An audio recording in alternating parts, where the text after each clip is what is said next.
good afternoon, or early evening, wherever you may be, and welcome back to Trinity University's Tiger Network as we are underway here for game number 2 of the Fall 2020 World Series for the Trinity University Tigers. And we'll get caught up as quick as we can. Evan McDowell was struck out his first at-bat. That one is going to be a very long foul, as I have not received lineup cards yet. We'll make our way through this together. See if I can piece together the roster for all of us. It's going to be the Tigers and the Cubs, officially the two teams here today. The Cubs are in the dark gray anthracite and in the field now. The Tigers will be in the all white with the maroon trim. And that one is roped into left field, but it'll be out number 2 for the Tigers. The visiting team today, they had a walk-off win yesterday as they had a 4-4 tie into the bottom of the 9th inning. Rafe Shamet led off the bottom of the 9th with a double. And after, I believe it was a wild pitch, got him over to third. And then on a ground ball, an error on the pick, on the throw, back at first, which would have been the second out, with Shamet still at third, but was able to advance home on that. This is going to be, looks like Tyler Pettit for the Tigers. Fouls that one off.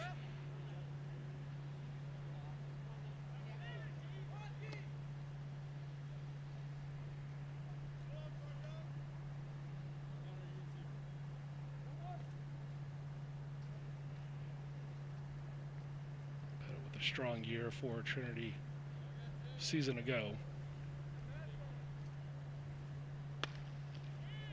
This one's going to be rolled up to the middle.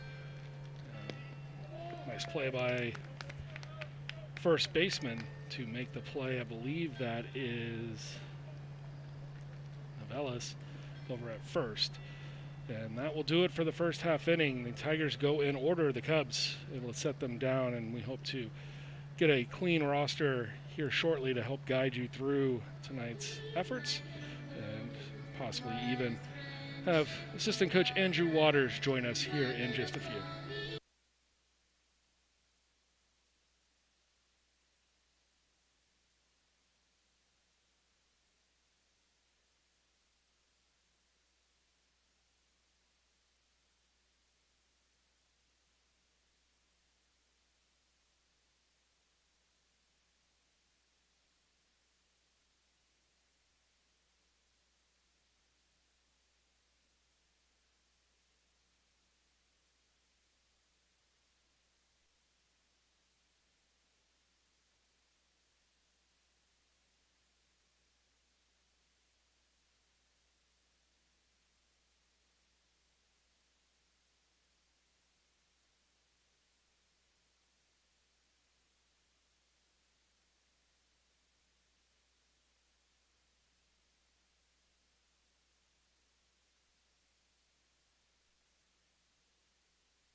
All right, welcome back here for the bottom half of the first inning. The Cubs at bat, and we are joined here by assistant coach Andrew Waters.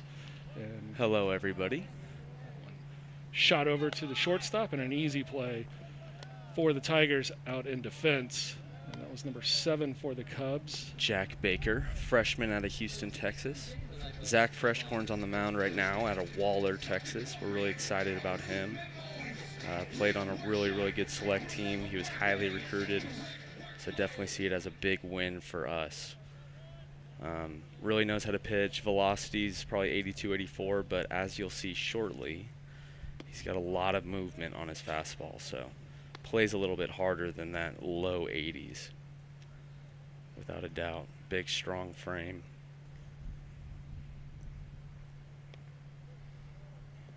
Looks like Harris batting. Colt Harris, another freshman we're excited about, at a Houston Christian High School. Coach Pierce, very well respected, played on the South Texas Sliders.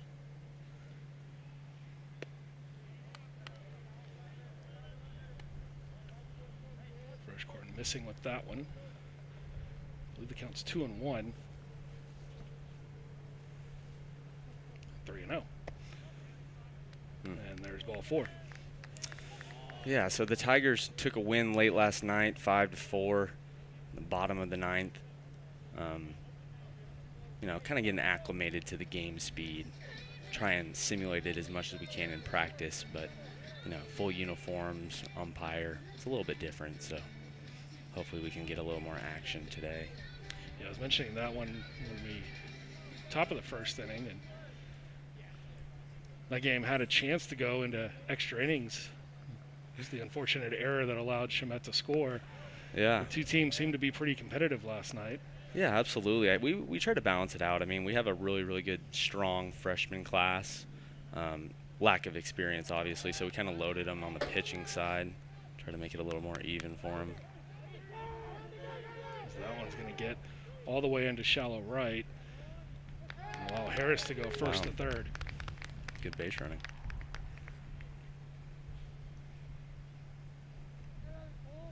Yeah, hard for the hitters for sure, but I think the pitchers as well, right? I mean, a lot of bullpens, a lot of velocity training so far. I mean, in the past 8 months, a lot of them haven't seen live hitters, so there's a little jitters that we got to work through.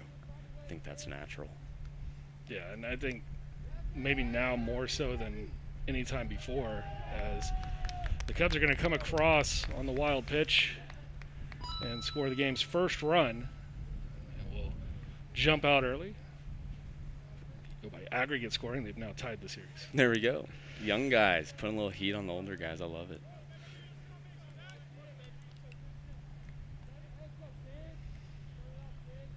Yeah, you mentioned guys trying to get acclimated to everything, as that one's going to be chopped right back to Freshcorn, and he's going to make easy work of it.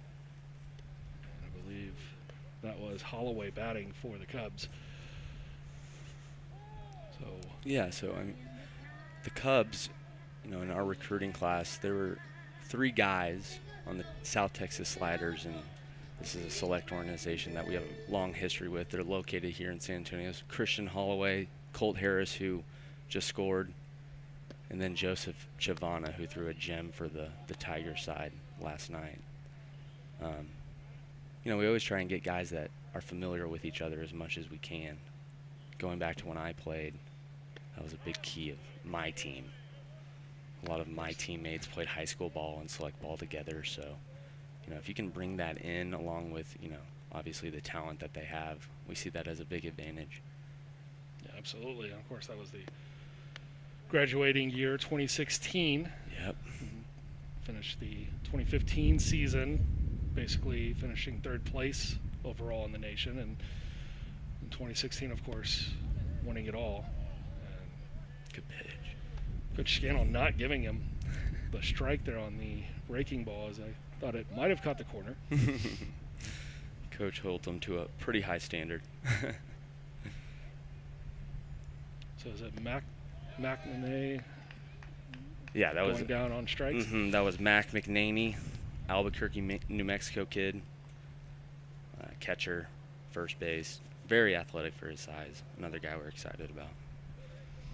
The Cubs do take the lead here in the bottom of the first, and they strike with Harris getting home on a wild pitch. So we will be back for the top of the second with the Cubs on top of the Tigers, 1-0.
Top of the second inning here in San Antonio, and Andrew, I'll let you tell us about the man on the mound. Sure, yeah. This is Garrett Aylor, a transfer out of the University of Richmond, originally from Westlake High School in the Austin area. All-state offensive lineman in high school. Went to Richmond just as a pitcher. With COVID and all the mix-up with extra years back and years of eligibility, he was looking for a place to play, wanted to come back home, and he ended up coming, and he brought his buddy Brian Schaub with him, who's playing left on the Cubs side as well. So, yeah, refined pitcher, a little bit raw out of high school, but obviously Richmond saw the potential there, and I think he's just getting better and better. So he gets Rafe Shamet to pop up. Never easy to do. And it'll be one down here on top of the second. Mason Meredith, the super senior. We're going to have quite a few of those here in the next few years. Yes, indeed. This one shallow right there on the edge of the dirt. Taken by the second baseman, Harris. He's counting for the game's only run. And he puts second out of the inning away. And very good start here. And 2 up, 2 down, and 2 of the more seasoned Tiger hitters. And he's got a third one here with Wisniewski stepping back in. It was Wisniewski that gave us heroics 8 months ago, the last time we were on the air with Trinity Baseball. Man, I was in the dugout last night, and I was telling him, hey, we got some time to make up here. We lost a little time, so, I can tell how excited they are, possibly a little too excited. There's still a lot of uncertainty that lingers as far as our season coming up, and, I think all of them have that in the back of their minds, naturally, I would say. Nice breaking ball. I think Coach Scannell gave that a strike. He did.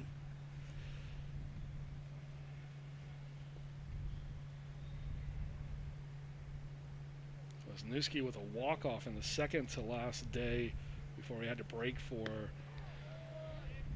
the season.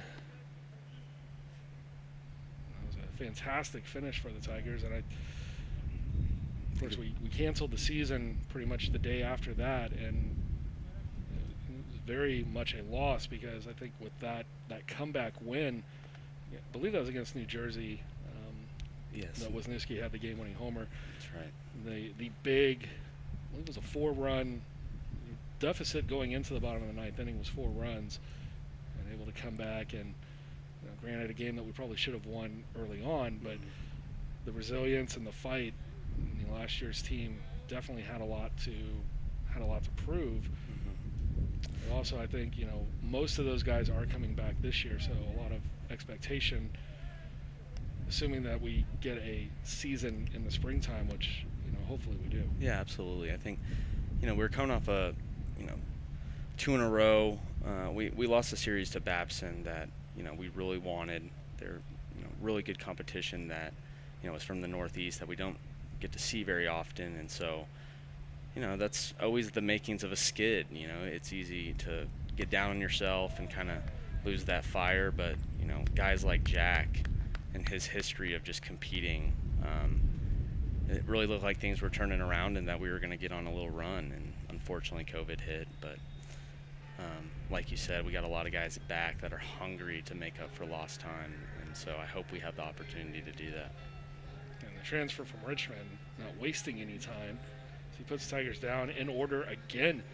6 up, 6 down for the Tigers. The Cubs lead after 1.5. It's 1-0. We'll take a short break and be back in just a moment.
Bottom half of the second inning, and I believe this is Schwab that's out in left field? Yes, this is Garrett Aylor's buddy, who I was referencing earlier.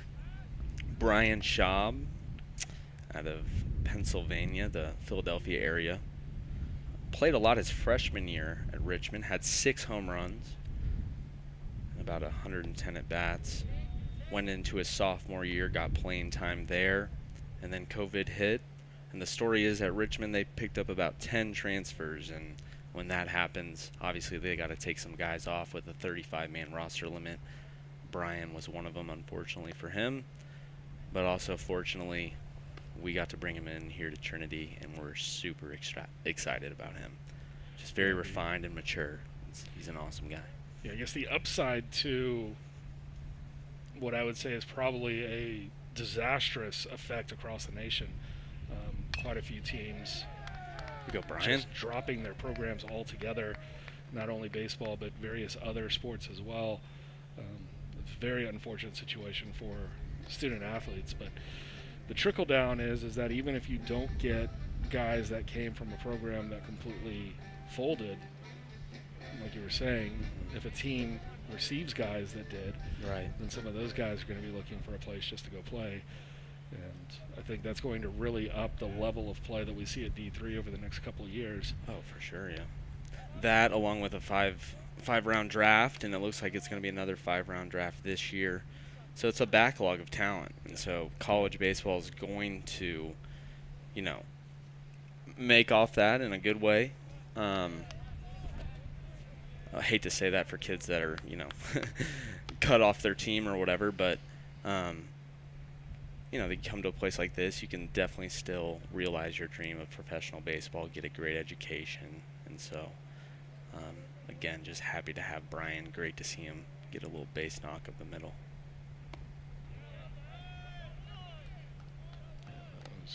Quick work there. Peterson.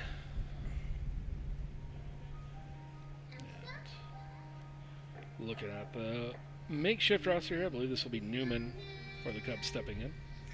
That was Jack Peterson out of Round Rock High School, another kid we're extremely excited about. Big-time power potential. Jonathan Newman's a kid out of Pearland High School, the Houston area. 6'8" kid, big, strong, not fazed by velocity. Seen it all through high school, and so he's a kid that, just straight on physicality could step in and contribute for us right away. Again, with the guys coming back that we have in this young talent, I pray every night that we get to play an actual season.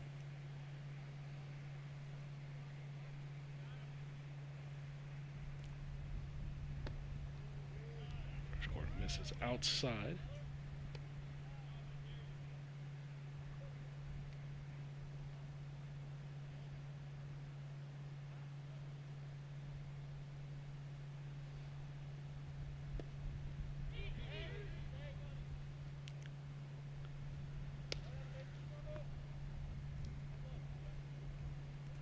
From the coaching standpoint, when the guys come out here for the Fall World Series, what are some of the things you're looking for? I would say, playing free and without fear. That's something that we talk about a lot. There's a lot of self-inflicted pressure because of the talent and depth that we have. There's a tendency to try and be perfect. Pitchers try and nitpick around the zone. But we just urge them, attack hitters, not only for your benefit, getting ahead, all of that, just the fundamentals of the game, but also for the other side, the hitters, right? At the end of the day, this is a practice. We're trying to get our work in. And so we just really preach, make this a team environment and don't focus too much on yourself. And it looks like Zach's finding that rhythm right now. He's going to drop in. A single, but it's going to send the runner first to third. So two on and two out. Runners on the corners here for the Cubs. Nice knock by Ty Preston there. Another kid out of Pearland High School. Came here with Jonathan Newman. Speedy outfielder. Also will get on the mound for us as a left-handed pitcher. I would look for him to steal a bag right here. Hastings will step in.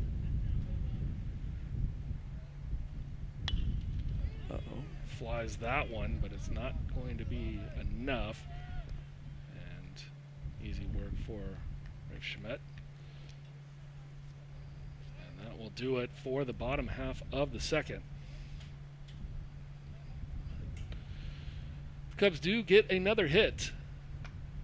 They leave two on, but they still lead 1-0. And we'll be back for the top of the third here in just a moment.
Top of the third inning here, and it's going to be Metz stepping in for the Tigers.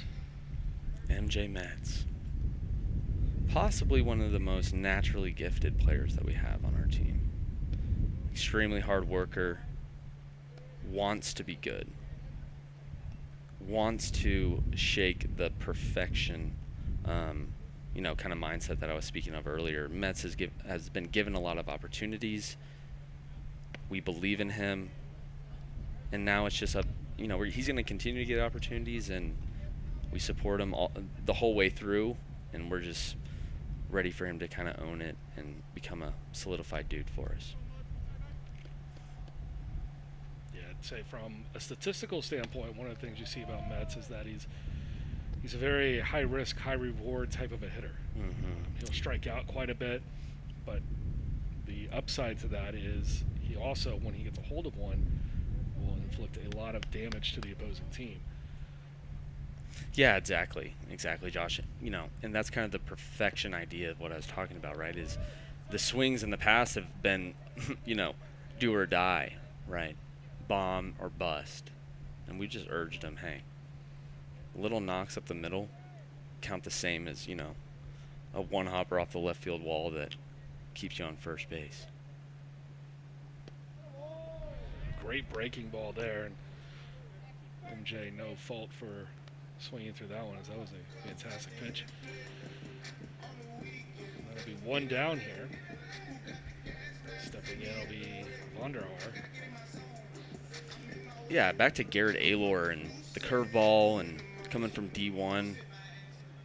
He's had the privilege of playing at a higher level where, velocity isn't everything. Everybody throws hard in Division I. So he's already learned how to mix in his other pitches, keep hitters off balance. And so, again, just a huge addition for us.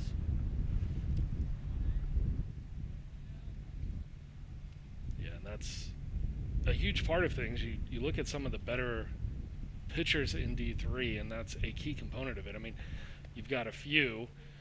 I think, Chapman with a couple last year that would just blow you away with what they had with the fastball. But at this level, you can have somebody completely turned around and off balance. We've already seen him with a couple of early 1, 2, 3 innings, a couple of quick at-bats. Majority curveball so far. And it just shows his comfort and understanding of your fastball's only as good as your off speed. It really is. Anybody can gear up and hit velocity, but the other pitches are actually more important for the most part. You referenced Chapman. They had a kid drafted in, I believe, the 3rd round in this past year's draft, and he is the exception, the one drafted pitcher out of Division III. And everybody wants to be that, and we just urge them to have their own identity. Not everybody is going to be a 3rd-round draft pick. Right, especially in a 5-round draft. Exactly. I mean, that kid was, I believe he's like 6'5", went to the Cape Cod League, and so again, perfection. Yeah, not only had the makeup, but also had the intangibles that I think a lot of the pro scouts still look for. You mentioned, somebody being 6'5". There are quite a few Division III players that do make it on a yearly basis, or at least get the opportunities. That one's going to be set back and out of play. Good almost catch by Arjun Thakar back there in the press box area. Thakar, I don't see it now. Was he slated? He is slated as the Game 5 starter for the Tigers. So that'll be on Sunday. We'll be here for that one. Tomorrow, a doubleheader. And then that starts at 12 o'clock. Second game will follow the first. And then 2 o'clock on Sunday. And that one into right field. Nice chase from the infield. Eventually taken by Peterson. Seeing the athleticism of Jack Peterson, 2-sport athlete at Round Rock High School, played basketball, known as a sharpshooter, that corner 3 guy. And so, again, seeing the athleticism for a Kid who's 6'4", covering some ground out there. Peterson with the catch for the out, and Peterson at bat. Scott Dixon.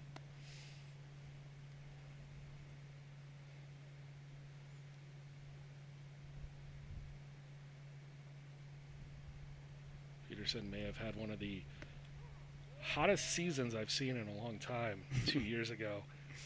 His average just hovered around anywhere from 570 to 640 and just stayed there.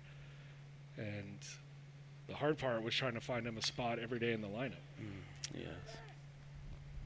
That one taken and Great play by Jack Baker. Wow.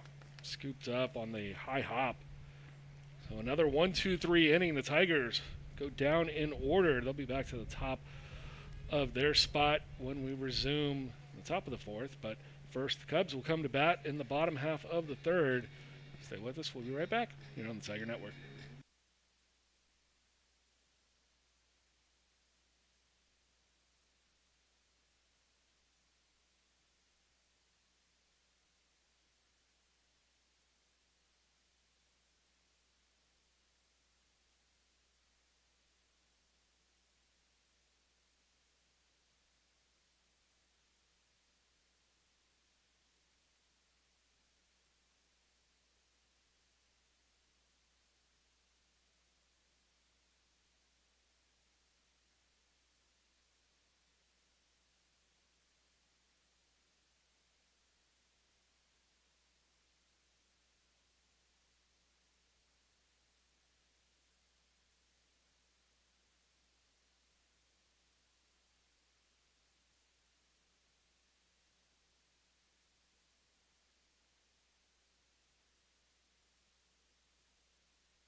Bottom half of the third inning, about ready to begin. Cubs still on top 1-0. Oh, it may matter to the players what the scores actually are, but for you guys, it's just a matter of, like you said earlier, just trying to find guys that'll play loose. And I think so far, Aylor looks pretty loose so far. He sure does. He looks really confident, as he should be, as they all should be. And back to your point as far as us just wanting to play loose. We do want them to compete. The score doesn't matter. But as long as they're out there to win, to have the right approach, focus on what they can control, we will be happy as coaches. Baker steps in, made the play at short to wrap up the top half of the inning. Fresh corn. A couple of strikes to start him off. I do have to touch on this. I mean, the value of a guy like Tyler Pettit working with a pitcher, a young pitcher like Zach Freshcorn, can't be understated. Tyler Pettit's a transfer that we got last summer out of the University of Incarnate Word across the street. And the way that he calls games, his demeanor behind the plate and in the dugout, he truly is a fourth coach for us. And the fact that we have him back this year and potentially again next year with that extra year of eligibility is outstanding. Chopped over to short. And one down for the inning.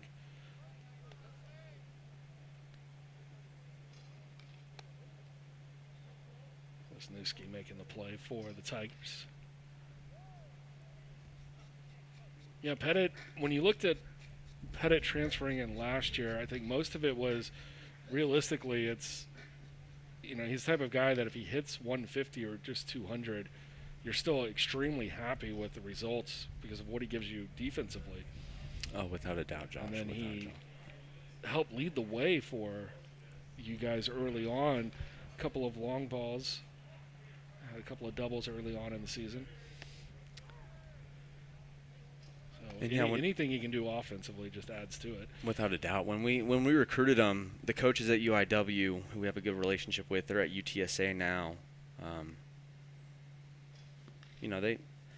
there's a term that's used for catchers, catch and throw guys, which basically means that, they're defensive oriented, not great offensively. But Tyler is a very good offensive player, especially at this level.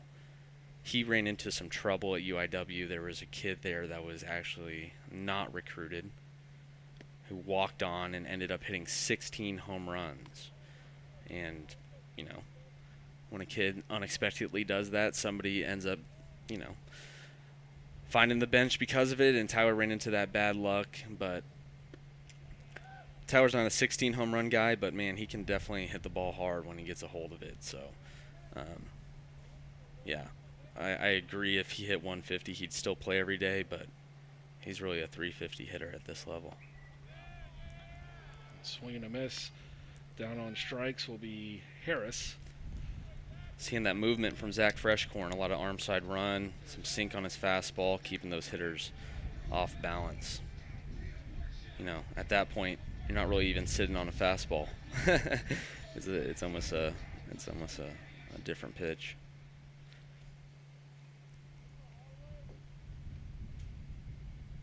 Step in Holloway.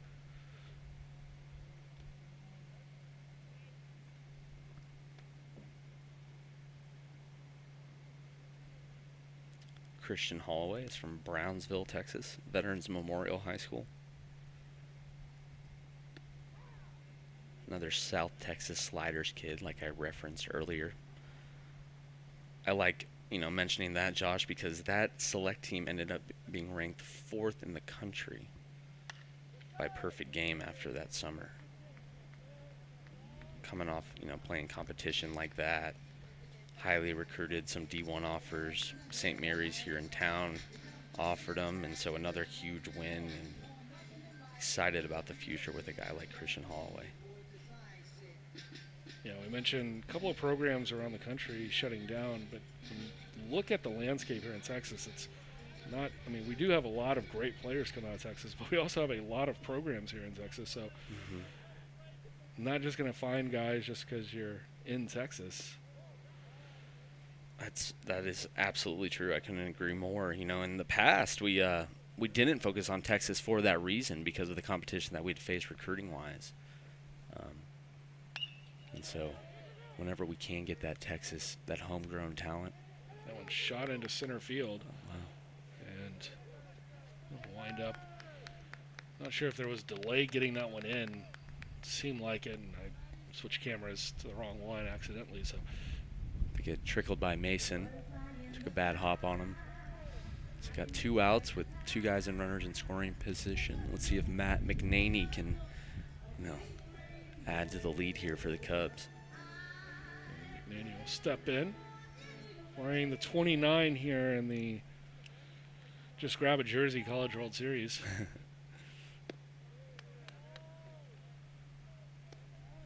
It's going to be 1-0.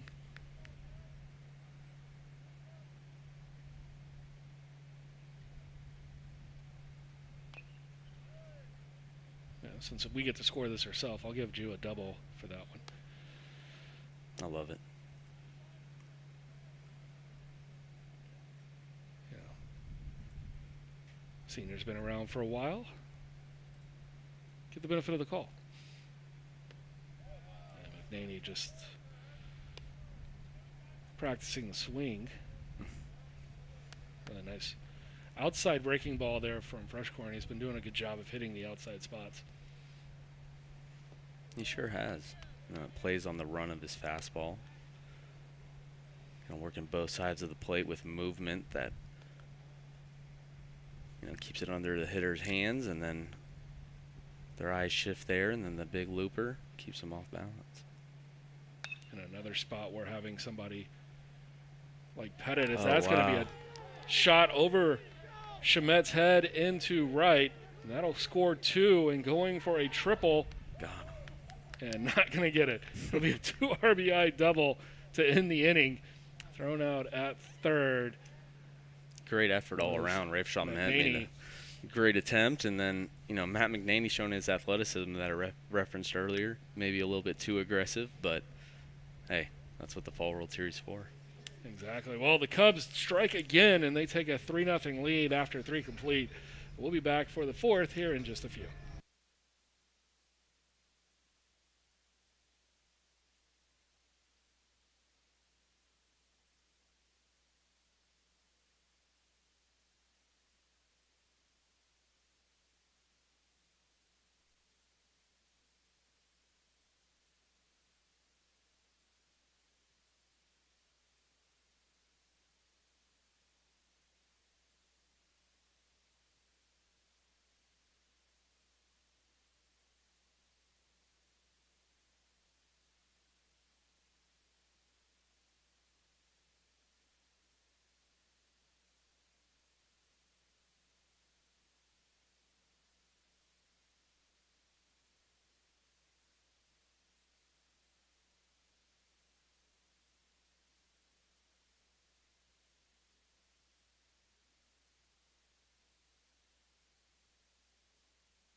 Welcome back as we're just about ready for the top of the 4th. You're watching the 2020 Fall World Series here. It's an inter-squad matchup for Trinity University. Not allowed to play competition yet amongst any sports, but the yearly tradition, you get a couple of practice weeks here in the fall and get to wrap it up with a couple of scrimmage games against each other. I know that the players themselves look forward to it all the time. So for those of you tuning in, we appreciate it. Get a chance to watch some baseball here. It was probably, I don't know, maybe it was 75 degrees today here in the middle of November. Anybody's looking to transfer out of the north, just putting that one on the table. Call Coach Waters. Yeah, a little overcast, keeping it cool for us. Yeah, I should say it was a cool day here in November because usually it's in the mid-80s still at this time. As Evan McDonald will check in for the Tigers. It's Tigers and the Cubs. So the gray team are the Cubs and the white are the Tigers. You said you balance these teams out fairly well. I notice a lot more of the what we consider maybe the usual everyday regulars from last year suiting up for the white team, but that doesn't seem to have affected too much here for the Cubs in the dark gray.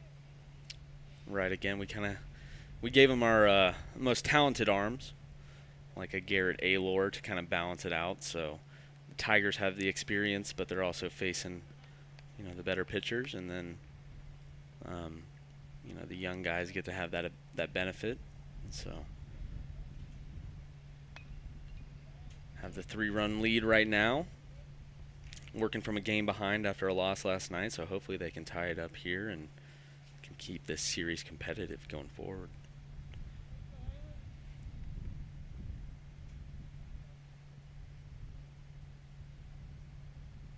Aylor has retired everybody he's seen so far. The Tigers still looking for their first hit, and they will continue to wait. Man. McDowell down on strikes. Doesn't look to be slowing down.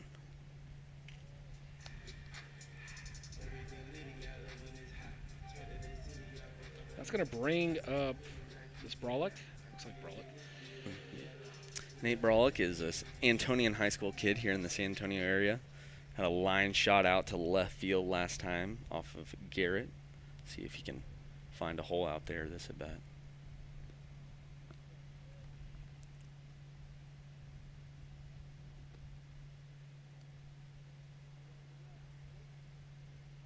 Nate Brolick was another high school football player, quarterback for Antonian High School. Big, strong kid, but he is deceptively fast. That one's going to be shot down the line. You're going to have to take my word for it. He was beaten by a step. Play by Corson. To get over by Garrett.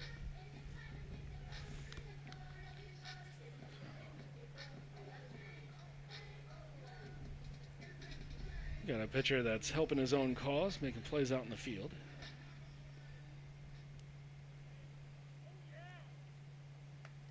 Proud of our guys for adhering to the COVID protocols. Everybody's wearing a mask, keeping a safe distance.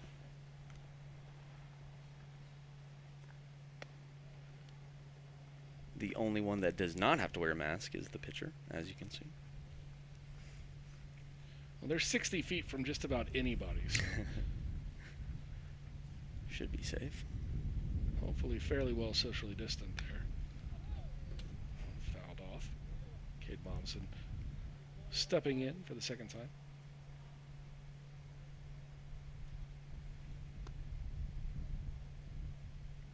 Cade Momsen, absolute team player. Our bullpen catcher last year. Continued to work on his offensive game. So we might be seeing Cade more and more in live action. It's really come along. One's popped up, giving chase the entire right side. And coming in, making the play. Jack Peterson, Jack Peterson from right field. Another great play. A lot of range out there for Jack. It's great to see. Well, Aylor has faced 12, and he sent everybody back to the dugout without allowing them to have a vacation on first base. So we will be back for the bottom half of the fourth. Tigers trailing 3-0. The Cubs looking to add to their lead when we return.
Bottom half of the fourth inning.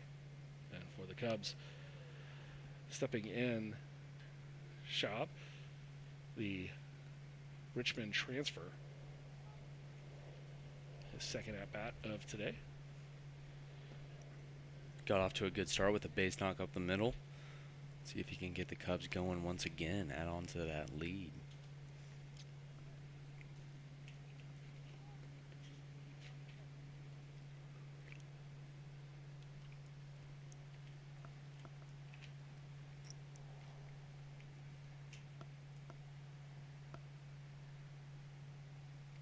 Fresh corn delivers.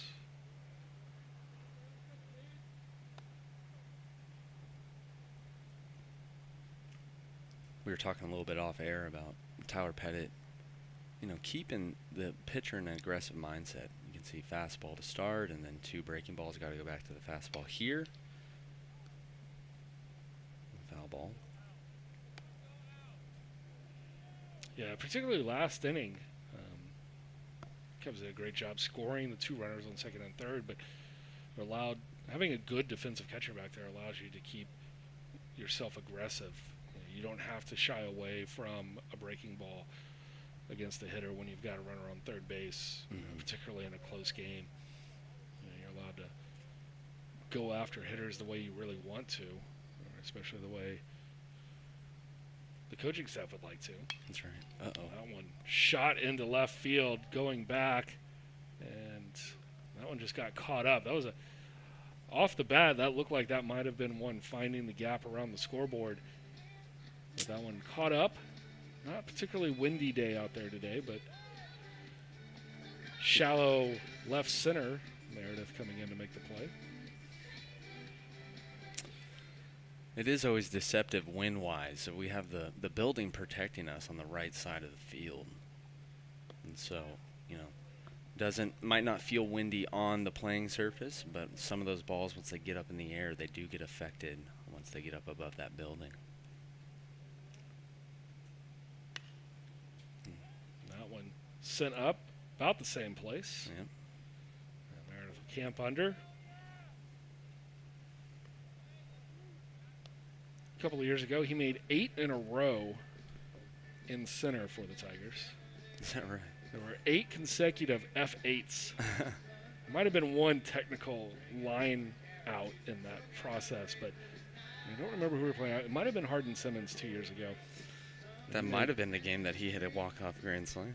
Might have been, because I remember there was other instances where he was having a fantastic day. Out of 8 consecutive hits, that's probably the one guy that we do want 8 consecutive hits hit to. He is outstanding in center field. Player after my own heart, being a retired center fielder myself.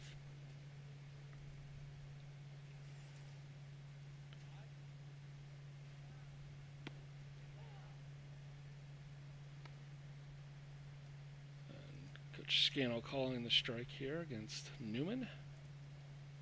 Yeah, Zach's finding his rhythm here, filling it up.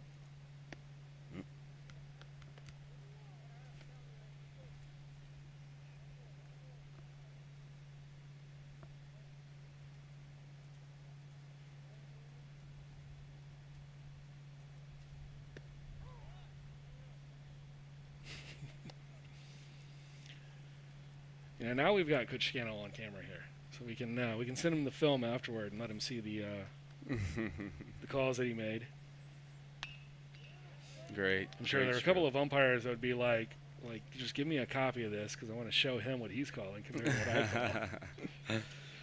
Yeah, so Coach Scannell, the legend that he is, and he hardly admits that much is hard, but umpiring is very hard, especially the low pitch. Got to get in the right position, and right now with Coach Scannell wearing catcher's gear, he's not fully protected, and so those are correct positions are a little harder to come by. Newman singles. He's over at first. Preston digs in. Got 2 Pearland Oilers back to back here. Another knock up the middle. Oh no, it's knocked down at second. Great play, and that will do it. Is that Peterson over at second? Yeah, Scotty making the play. As I thought that one was another one through the middle. That double play depth there. That will do it for the Cubs here in the bottom half of the 4th. So we head to the 5th, and Aylor will be back out there when we return.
Top of the 5th inning coming up here, and Tyler Pettit is still looking for the Tigers' first hit. Still looking to be the first Tiger to get on base. Not much brewing against Aylor yet today.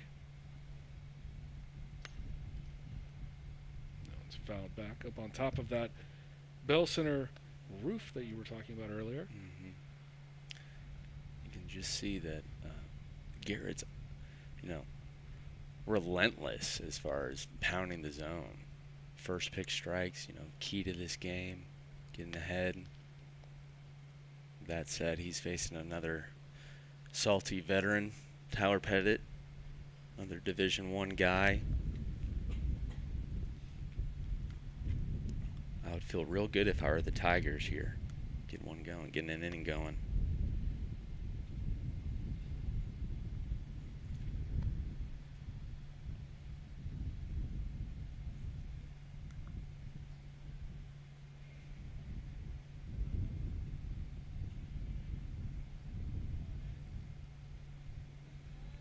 Two for Pettit. I believe it's 1 and 2. There's one pitch that missed up high. That's right.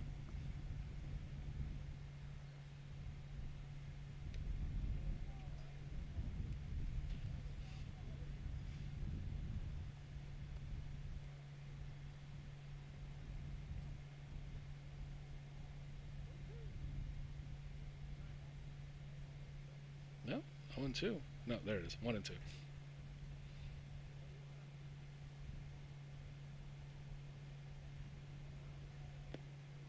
Even count it 2 and 2.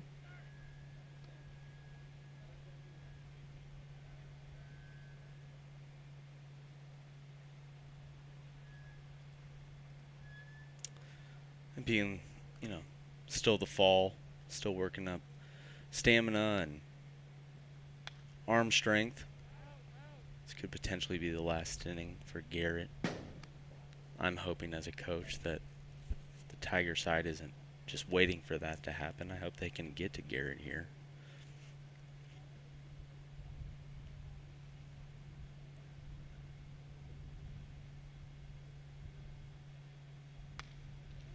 One up the middle. And Picker's going to make a play on it. There's one down. 13 in a row here on Friday the 13th. Friday the 13th. Another discussion we were having off the air is it is Rafe Chamet's birthday here on Friday the 13th, along with MJ Metz's, both on the Tiger side, and I'm confident that they would love to have another win here as a birthday present.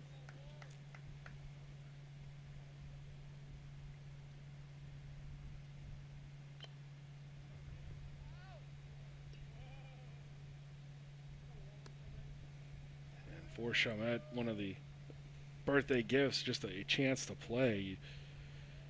You look at, as we say, the possibilities of hopefully having another season. Chamet was a guy looked at by scouts throughout the last 2 years. And you mentioned with the Major League Draft, a couple of years ago it was 50 rounds, and then they dropped it to 30, or 40 rounds, excuse me. Mm-hmm. Now they've dropped it to 5, and so that really puts a damper on some of these guys getting drafted. But I think it also, the guys that are being looked at, can still sign. So we're hoping for another year where Rafe can show his abilities. Yeah, to say that our heart aches for a guy like Rafe Chamet, who loves this game, has, arguably been one of the, if not the best player in Trinity's history as far as consistency and a body of work and all of that.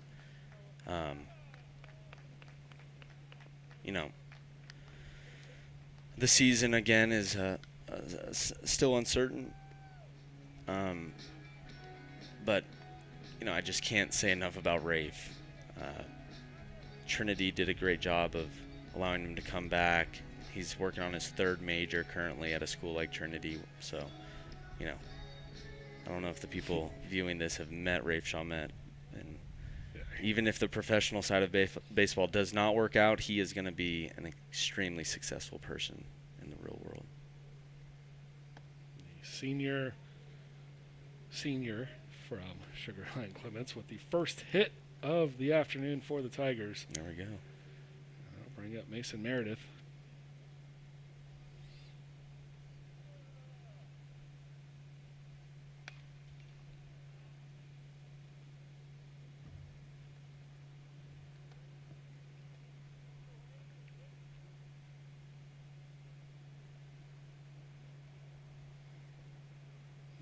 We were talking about earlier with making all the plays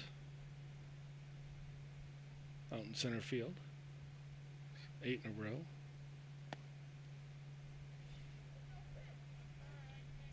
And I want to say it was either against Mary Hardin Baylor 2 years ago or it was against Hardin Simmons. And if it would have been the Hardin Simmons game, that would have been the dramatic walk-off grand slam that he had. Mason's done, out of the top things that I've, events or, whatever you want to say, plays in this game that I've seen with my own eyes, Mason probably has at least top 2 in my mind. That walk-off grand slam being one, and then the other one being an absolutely insane diving catch in the 2019 SCAC championship game against Texas Lutheran. He made a play in the right center gap that basically sealed that win for us. And to say I was excited is a gigantic understatement. Just incredible athlete. And he pops out there for the second out of the inning. Bring up Jack Wisniewski. You got Rafe, who's had a couple of walk-off hits in his career, and then Meredith, and then Wisniewski. Tigers, especially the seniors, not adverse to being clutch throughout their time here.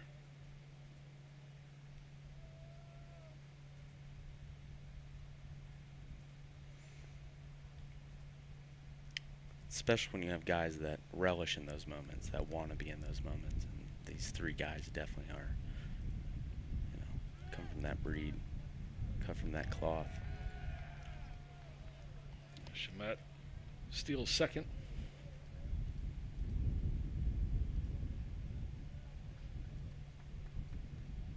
I'd like to take some time to thank Josh and his team for making this happen for everybody. Hate that we can't have spectators at these games. But just so grateful, Josh, having me on. It's awesome. Absolutely.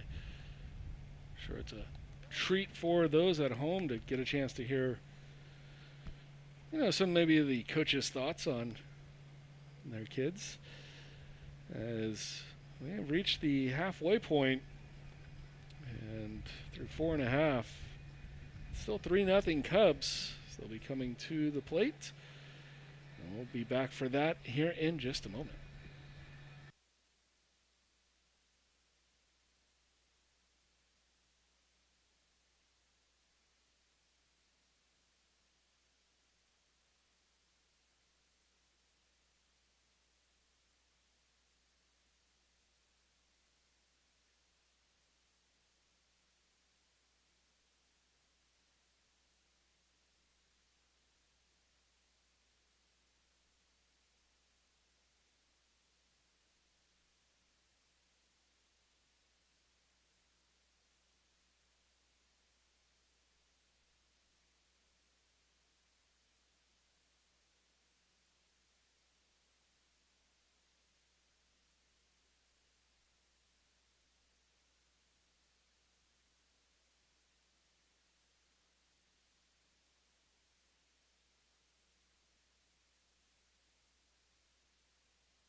Bottom of the fifth here from San Antonio. And speaking of from San Antonio, Corson Hastings is a local kid at a Churchill High School. Another two-sport athlete. He's quarterback at Churchill. Base knock. Mason forcing the issue, keeping him close. So the senior having fun in a game that he can.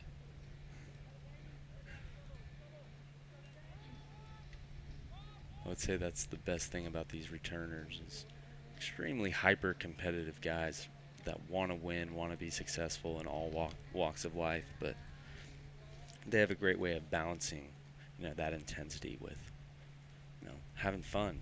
This is a game, so fun is important.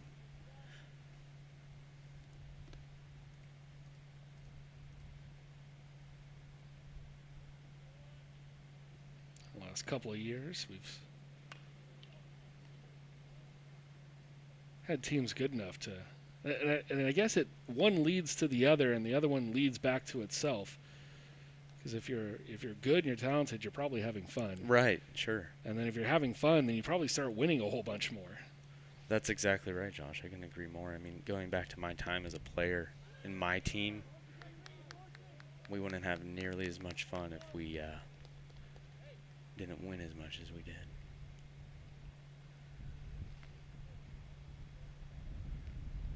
Here I am talking about the good old days, but again, this team has the potential to make, that sort of run and have that, type of fun. So, really hopeful for the future.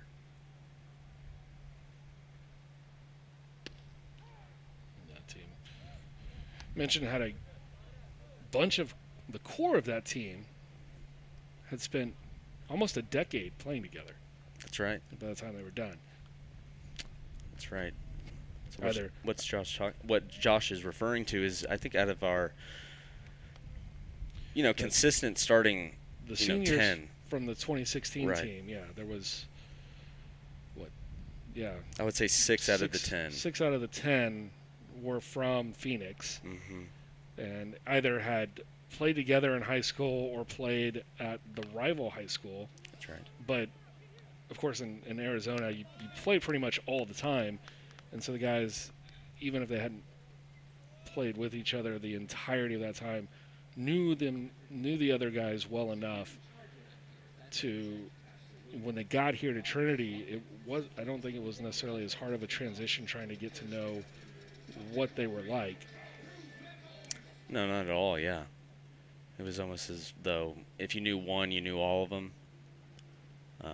And so again, this freshman class is similar backgrounds. And so hopefully that's a recipe for the same kind of success that we were able to experience.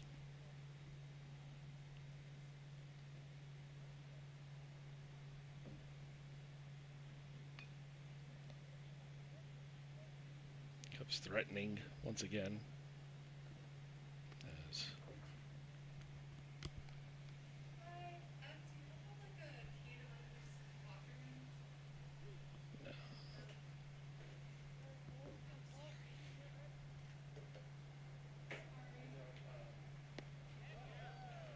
Great pitch by Zach Freshcorn.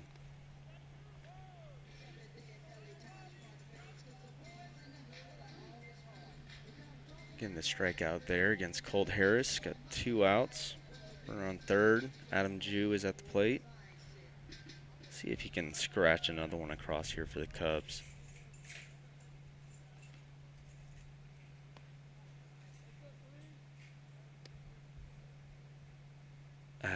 Adam Jew is a COVID junior, baseball-wise, out of LA area in California. Speedy outfielder. Has also ventured onto the pitching side of the game. Submarine left-handed pitcher. Can kind of do it all for us.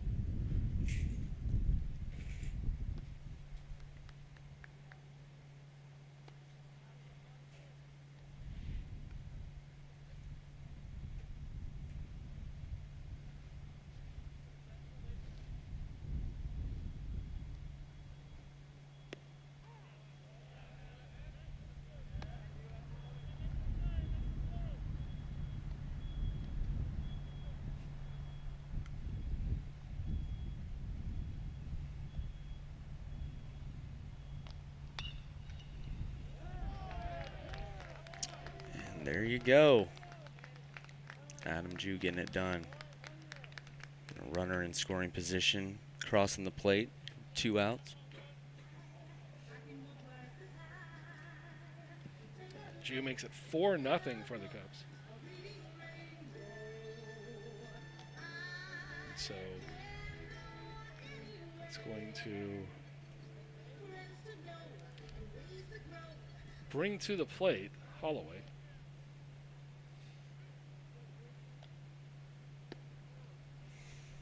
A little bit about Christian. I kind of mentioned already, you know, the baseball side of things, highly recruited. He is a certified EMT. He's a freshman in college, pre-med guy. So, as a coach, you know, I feel extremely fortunate to be involved with guys like this. Just so well-rounded, so, you know, driven just in life. Ooh, got into that one.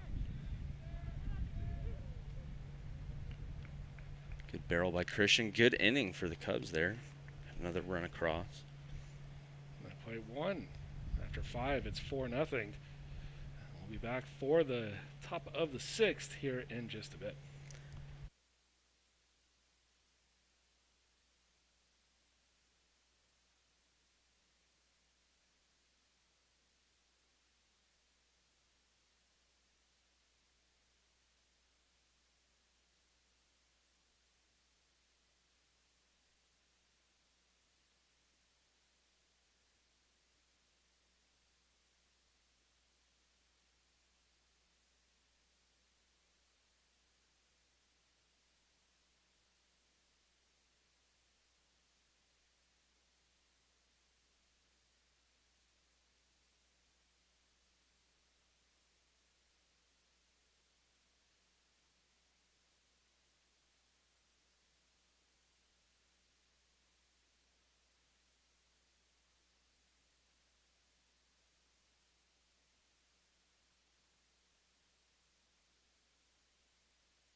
All right, so we're back here and into the top of the 6th inning. Garrett Aylor still on the mound. MJ Metz is hitting.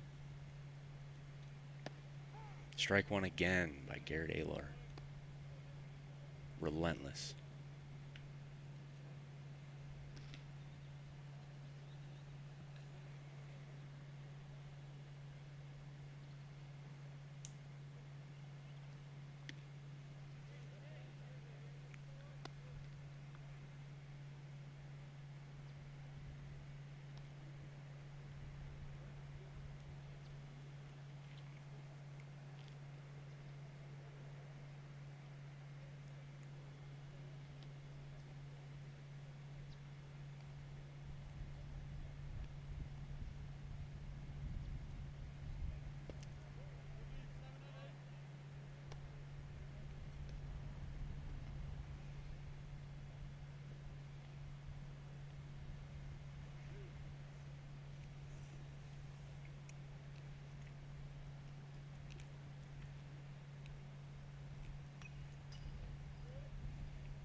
Great swing by MJ.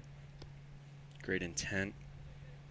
Going back to the looseness and the competitive that we preach and like to see in our guys. Great rip there. Let's see if he can shorten up a little bit and put it in play and put the pressure on the defense here.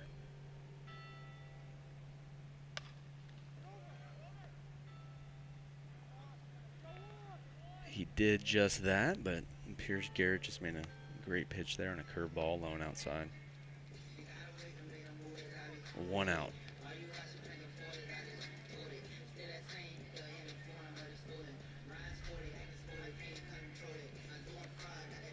Here comes number 10 here for the Tiger squad. Jack Vonderhaar, the best hitter on the squad. The short 2020 season. Another COVID junior. Jack was able to confirm for us that he will be back again for the 2022, taking advantage of that extra year, and we couldn't be more fired up about that. Just a naturally gifted hitter. Great rhythm and timing at the plate. Has a great feel for that bright yellow barrel. Love to see him get a hold of one here. The Tigers going here a little bit.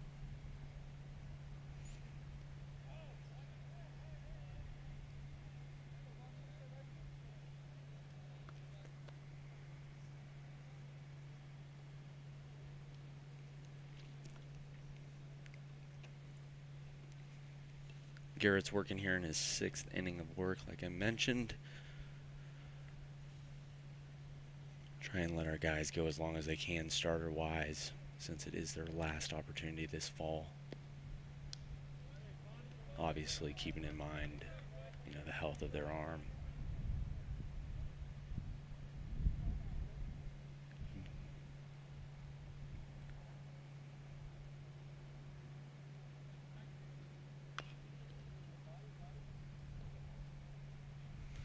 Foul ball, bringing it to full count, 3-2.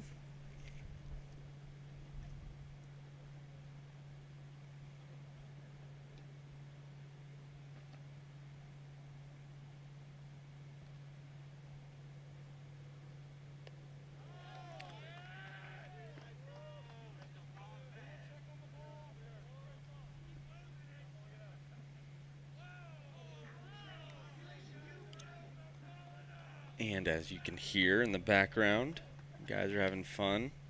3-2 hit by pitch. If you're going to throw a ball, might as well, add a little flavor to it. Make them feel it a little bit.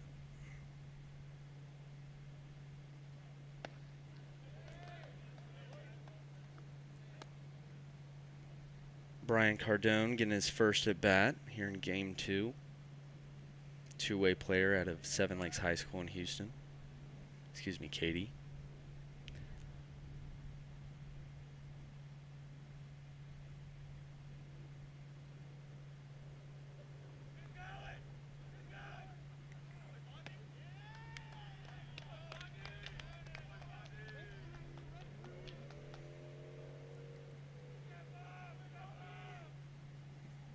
Jack Vonderhaar over at first, trying to bait Garrett Aylor. Throw over, try and pick him off. And mess up his rhythm a little bit. Seems like it might be working.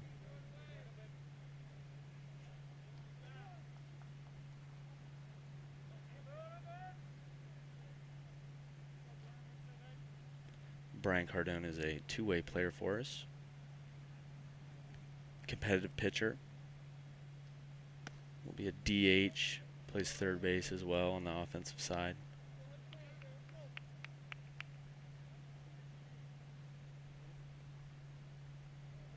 Truly gifted athlete, explosive, strong.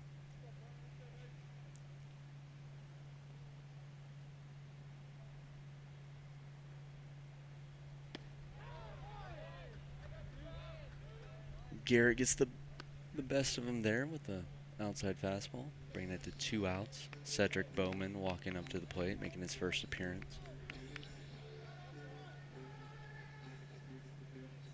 Cedric Bowman is an outfielder.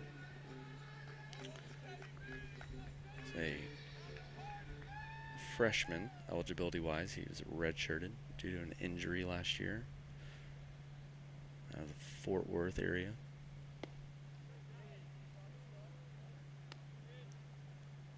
All Saints Episcopal High School, another great athlete.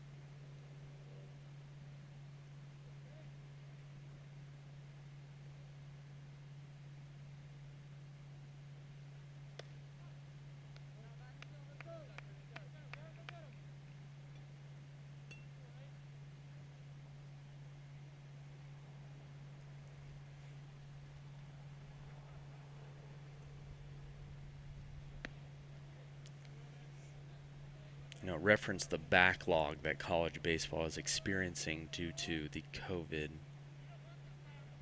pandemic. A guy like, Cedric Bowman being redshirted, but also coming back and being able to play with, veterans like a Rafe Chalmette, Mason Meredith, without losing years of eligibility. I really, really think that him getting to learn from those guys and see how they play the game will benefit him in the long run.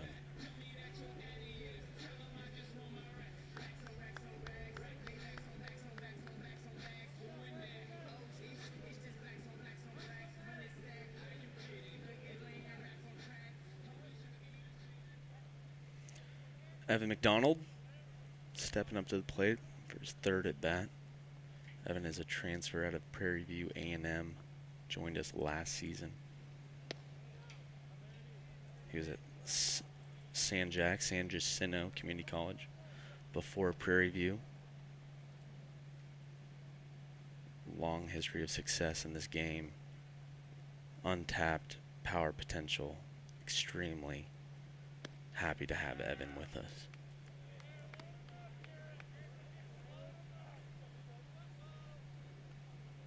Not only the power with Evan, he's really a great hitter as well. Another deceiving athlete, great hands at the plate, strong hands. So when he does get a hold of it, wow, great play there by Matt McNaney. Great feel, didn't rush, right? Made sure that he received the pitch and then made the throw. It's a key for our catchers. One thing at a time, execute each part of the sequence in that play. Awesome to see. Matty's been, I wouldn't say surprising, but, more, extremely refined behind the plate, and a guy that we would feel comfortable throwing in, as a freshman. And this play will draw to conclusion the attempted rally by the Tigers. Cubs still lead after 5.5, 4-0. And we'll return here on the Tiger Network here in just a moment.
Welcome back. Bottom of the 6th inning.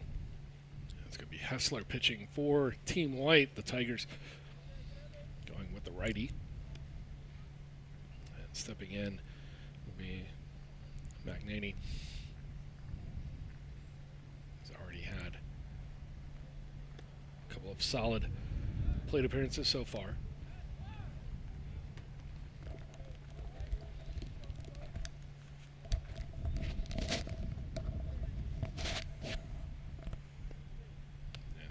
Get past.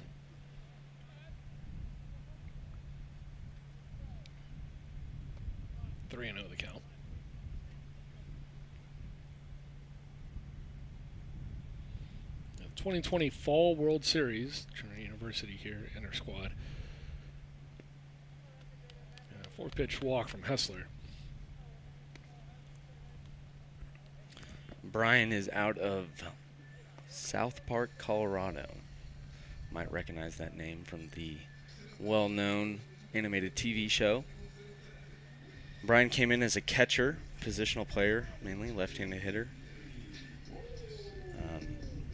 We identified, noticed his strong arm behind the plate, had him throw a bullpen, and here we are. A lot of potential on the mound. Sits in the mid to upper 80s with his fastball.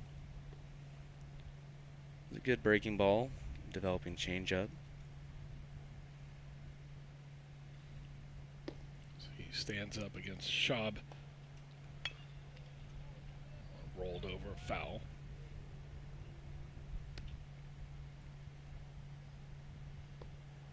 McNaney at first. Cubs already leading 4-0.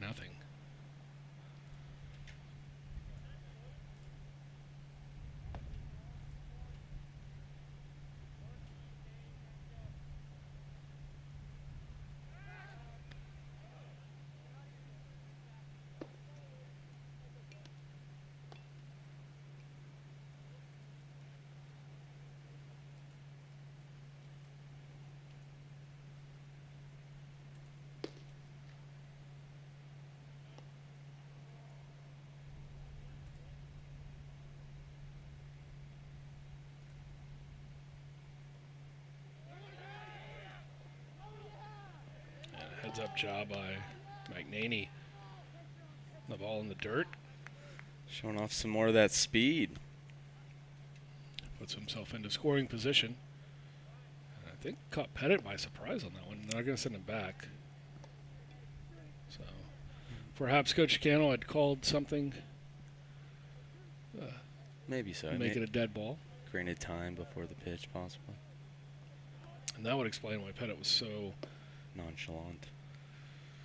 Which he never is when a guy's stealing on him. Had to be another factor in there.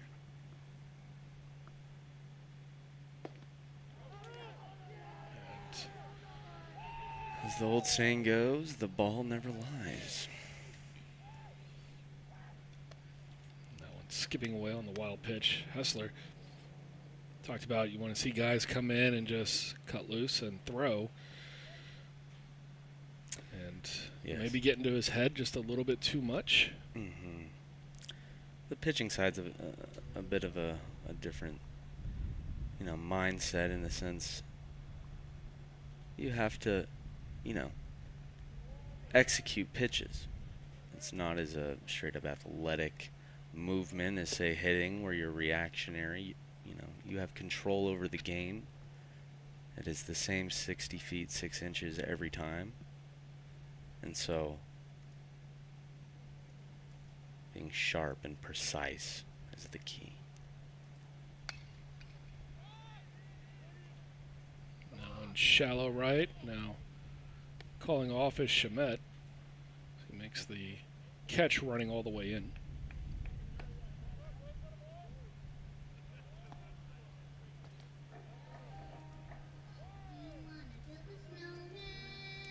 So, one down here in the 6th inning, as our cameras are starting to fail to make the adjustments to these lights. Start to change focus. Hopefully the rest of the way we're all in the daytime, so we should be in good shape going forward. Peterson steps in, takes inside for ball 1.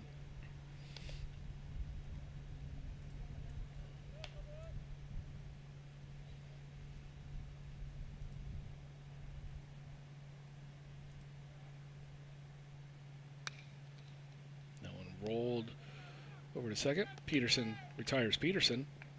2 down. Brian filling up the zone here. Good to see.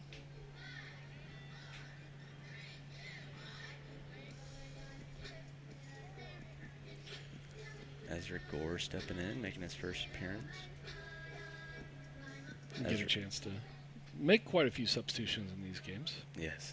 key. Ezra's a two-sport athlete here at Trinity. Plays football, the nickel for the football team. Kind of a hybrid safety linebacker position. As you can see, extremely well put together, proportional athlete. Probably the fastest guy on the team. Very short, direct swing.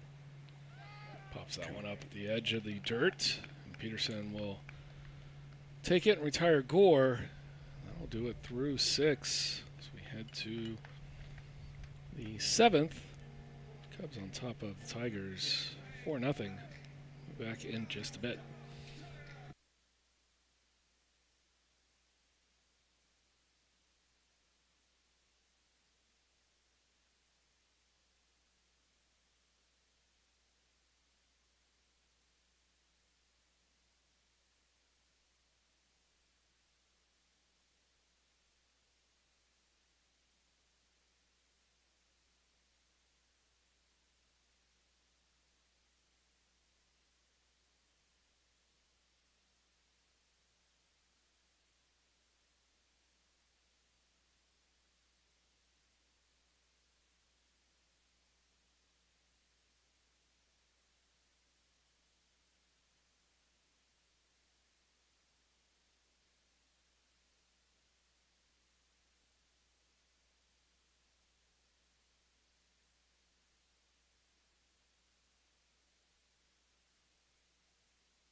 Top of the 7th inning here in San Antonio. And pitching for the Cubs is going to be Conti. Facing off against McDowell. First pitch in for a strike.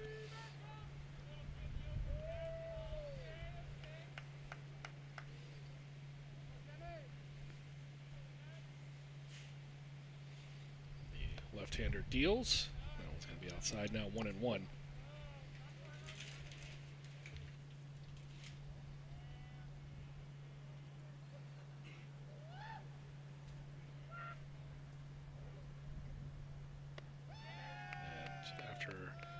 Starting McDowell off at the strike.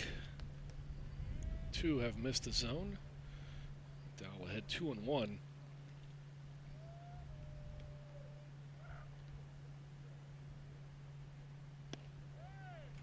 falling behind now 3-1.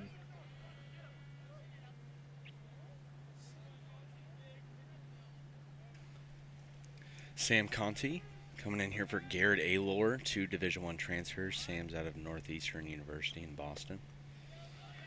From the Boston area originally, went to Phillips Andover prep school for high school. I mean, for the viewers, just take a look. That looks like a college pitcher right there. Sam is 6'3", 240 pounds. Fastball sits 89-91. Really good breaking ball, great changeup. Just trying to stay in Sam's ear and help him trust how good his stuff is. And McDowell showing off the wheels, turning a walk into a double. Evan is an outstanding base runner. Again, deceptive athlete, quick, great instincts. Stealing third there. On the shot you have here, you've got two former Huskies who played some college ball in the shadow of Fenway Park. Coach Scannell. That's right. Had a pretty solid career as a second baseman. You know, fun fact for the viewers, Sam Conti is Coach Scannell's godson. Coach Scannell played with Sam's dad at Northeastern, where he was a captain for 2 years, junior and senior year. Coach Scannell played in the Cape Cod League for 2 years, Harwich Mariners, and then the Katuitt Kettleers. Played with the likes of Craig Biggio,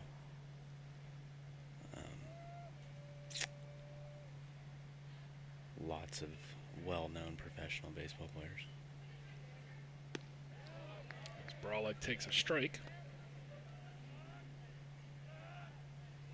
And just the casual drop in of Coach Scannell playing with a would-be Hall of Famer.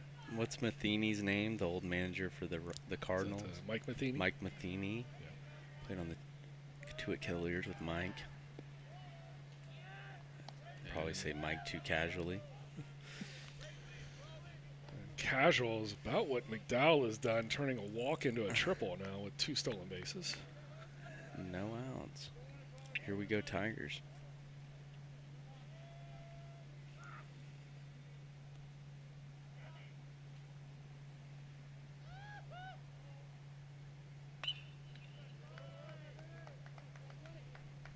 Fouled off to the cage. Brolick staying alive here, full count. See who wins this battle. Sam, a lot of fastballs so far. Let's see if he can get another one in there.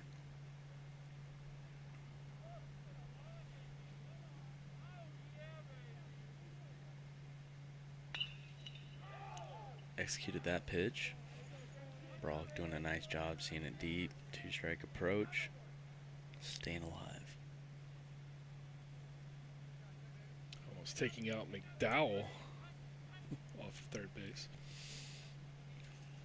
A line drive shot.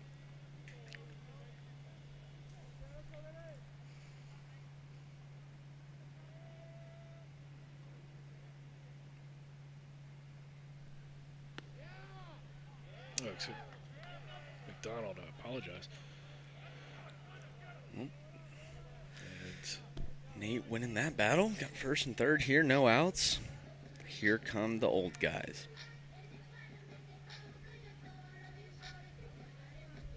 so first and third now. McDonald walked to start the inning on Conti, and then took second and third. And Brolick draws a walk. Swinging through is Momsen.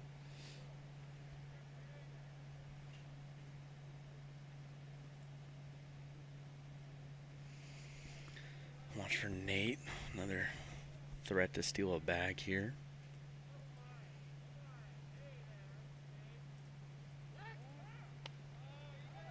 Good job by Sam holding them on.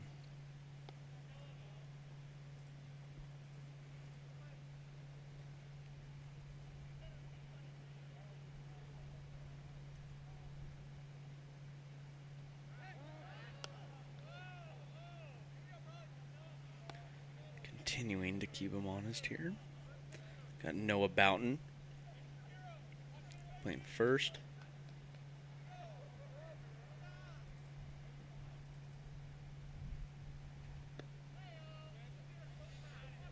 Now 1-1.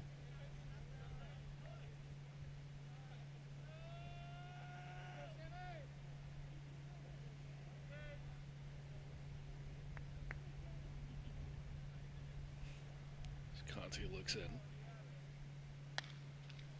That one Double through the left gets through. side. It's going to be an RBI single for Momsen. And the Tigers are officially on the board here with runners now at first and second. With the bad dude that Tyler Pettit is stepping to the plate. Could easily tie this game with one swing. Oh, he definitely could. One thing to watch as well, in addition to the power threat that Tyler has, he's a very savvy player. He might lay a bunt down, get the guys in scoring position, but knowing him and the Fall World Series being a fun environment, I would expect him to take a healthy rip here. 3 in a row have reached against Conti. And that one's going to... The center fielder drop back just a step. An easy play made. He does advance the runners both into scoring position. A productive at-bat for Pettit with nobody out.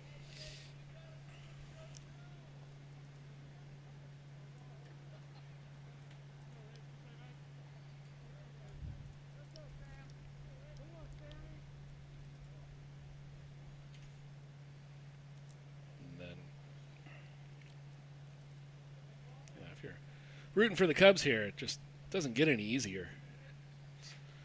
Got to face Rafe Shamet now with 2 on and scoring position. 1 down. I hear ya. The underdog story is one my mom, I know. My mom's a big Underdog fan. She might be tuning in. Hello, Mom.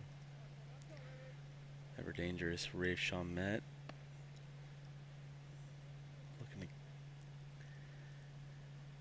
Add a couple here. 2 runners in scoring position.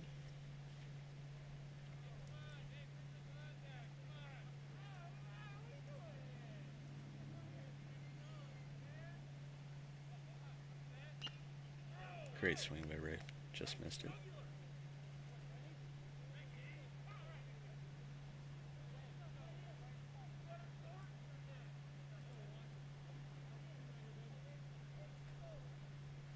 Top of the 7th, and really only the second time that the Tigers in white have given the Cubs in gray a healthy challenge. Last inning they put a couple runners on as well. Scratch across 1 here so far, 1 down, 2 on for Shamet. That one scored away, staying with it. Good pitch. Jonathan Newman calling a good game back there. Staying competitive, not scared to throw that breaking ball in the dirt there. Just a nice job blocking it.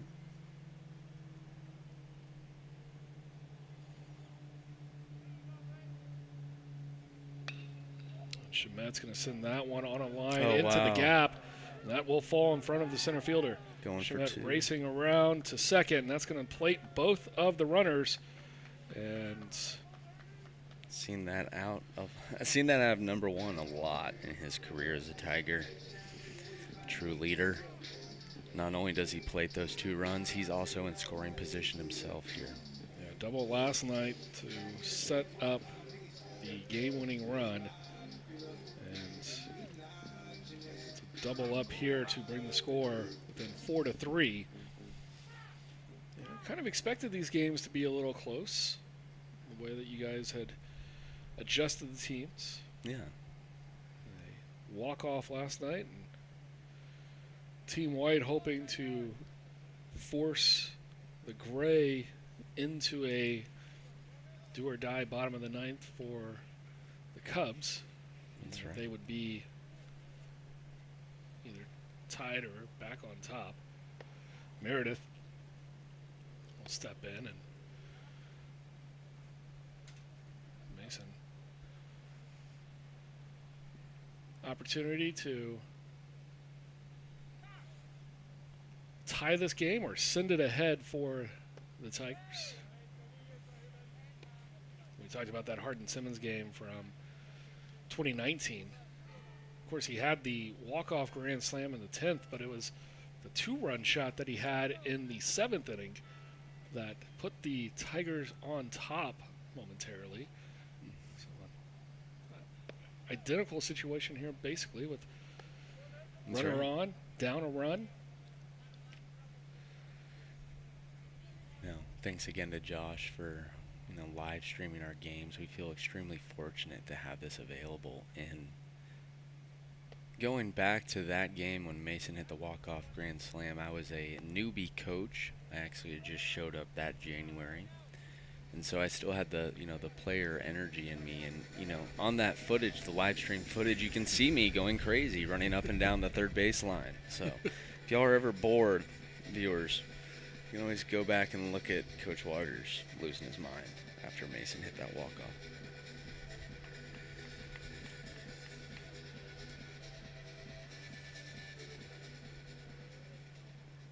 See how quick I am. I've got that file here. Wisniewski with 2 on.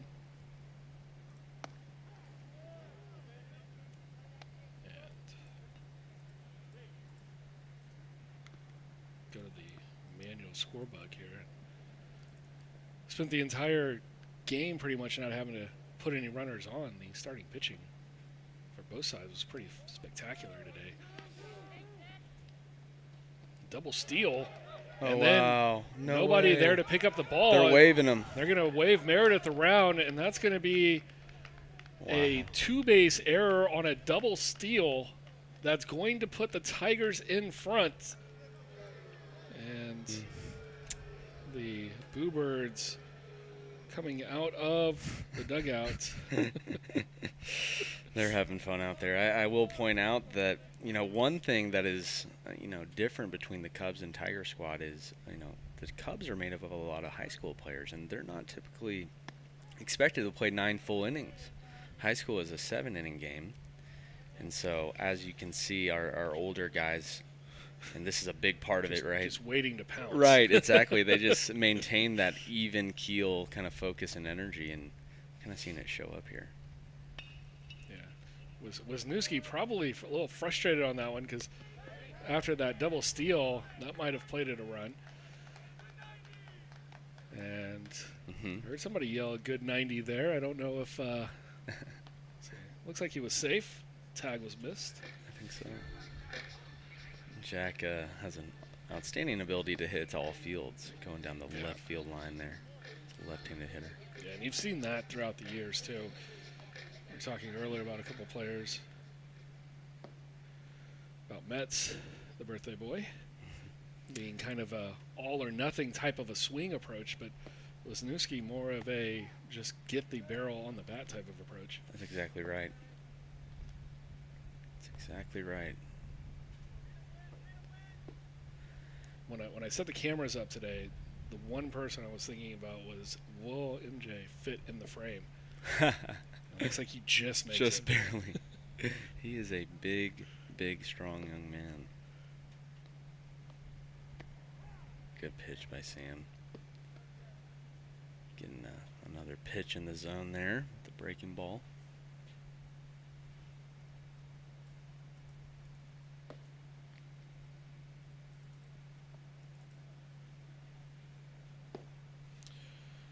A rough outing for Conti. A lot of it had to do with the walks early on. Yeah. As is typically the case. Freebies will come back to get you.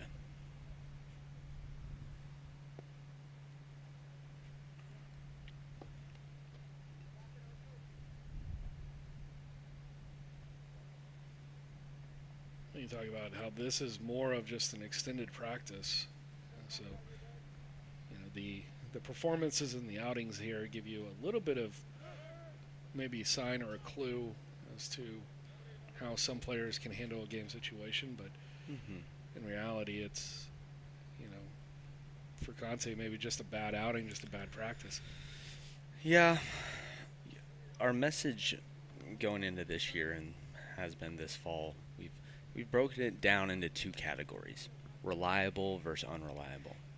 And yes, performance in a in an environment where it is just inter-squad isn't, do or die as far as evaluation, but at the same time, there are reliable versus unreliable traits that show up.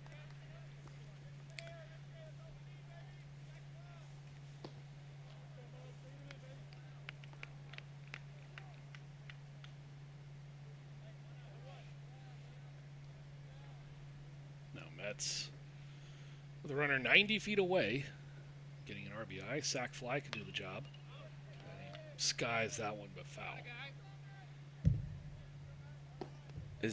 Is there one out in the inning? I believe there's just one out. Okay. No, the scoreboard shows two. Full count, 2 outs. Okay. So apologies there. I thought there was only one. And payoff pitch. And the inning continues.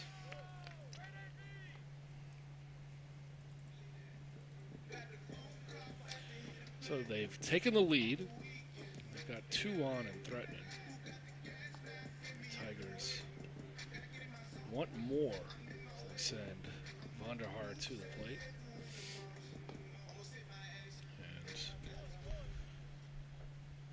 And Jack hasn't really gotten a hold of one yet.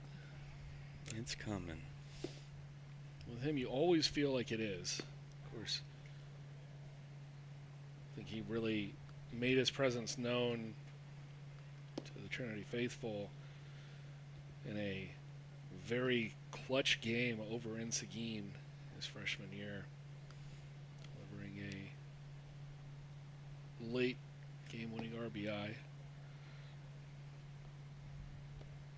Off to a sizzling start in the 2020 campaign before we got cut short. Mentioned earlier that he was our best hitter. I think that's just objective stats-wise, and for anybody that was there in attendance or got to see our games. Jack made a lot of consistent contact. Falling apart here on the Cubs side a little bit. Errors abound, free bases. See if they make a move here. 2 outs in the inning, and the lead grows for the Tigers. And the type of inning that I would guess from a coach's standpoint, it's interesting. It's not necessarily the mood and the atmosphere of this game has sort of died down. You don't really hear either dugout right now. And I think that's just the way that this inning has been extended off of walks and a couple of other things is probably a cause for it. But from a coach's standpoint, looking at it for the Cubs team, who had been ahead all game, now a chance to fight back and see what they have in the final 3 at-bats. That's exactly right. I mean, managerial-wise, typical game, we wouldn't have let this go on as long as it has. But again, this is just a glorified inter-squad scrimmage. But I couldn't agree more, Josh, in the sense that you have to protect the tempo of the game, the pace. Baseball's already full of a lot of dead time. Adding to that, with not a lot of action, makes it hard for everyone. Yeah, I believe there was just one out as Vonderhaar goes down. Talk to our Game 5 starter at some point. Man on the scoreboard. There probably should have been 2. Maybe they just assumed one was going to be an out. So now 2 outs in the inning. I wonder if on Wisniewski's play, if he had tagged him out, or if he had marked him out. Sure. And then just didn't want to reset the board. Because I've had to reset that board a few times. It's not the most enjoyable thing. I have as well, and I couldn't agree more. Brian with a good cut. Let's see if Sam can get out of this inning here.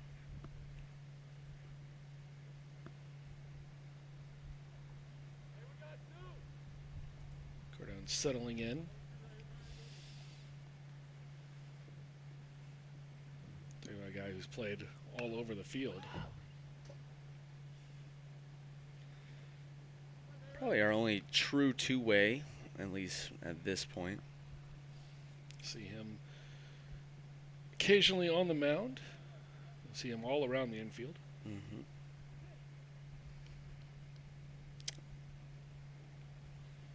He's just another guy that day in and day out in practice, it is evident that his talent is, comparable to anybody that we have in the program.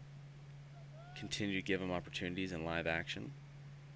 Another guy that kind of falls into that perfectionist mindset sometimes. But similar to MJ Metz, when he does get a hold of it, it's usually going a long way.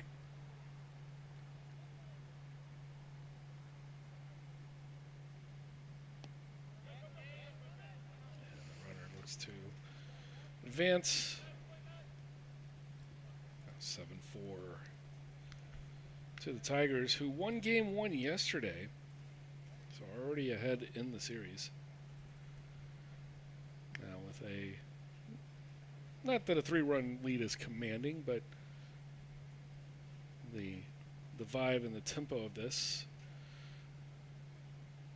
especially as you mentioned that Cardone's going to go down on strikes, and we are out of the 7th. 7 runs put across by the Tigers in the 7th. It'll be interesting to see here how the Cubs respond to this. Again, 7 innings typically in high school. These are all freshmen. See if they can rally a little bit and come back in these last 2 innings. Stay with us, and we'll see when we return here on the Tiger Network.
Bottom half of the 7th here, and for the Cubs, they find themselves trailing for the first time today.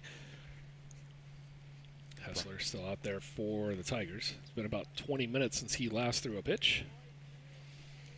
As a newbie on the mound, we'll see how he handles that. That is tough, not only physically getting a little tight, but also mentally staying focused.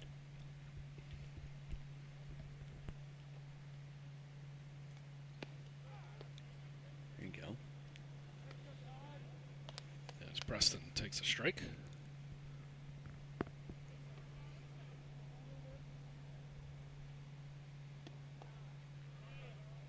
That one misses for a ball. Now 3-1.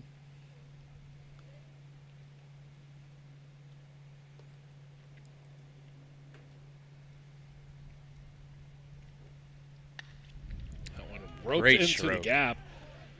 And Preston taking big turn as Meredith settles it up and gets it back in after a bobble. I think Preston would have had a double no matter what Meredith did to come up with it. I agree. Speedy outfielder.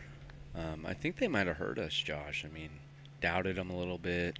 Could they, rally again after such a long 7-run inning in the top half? It's great to see that at a tie. Yeah, mentioned before, we've definitely had cases where we've had to face adversity here in the past couple of years, close games, tight games throughout the seasons. And it's just one of those things that I think,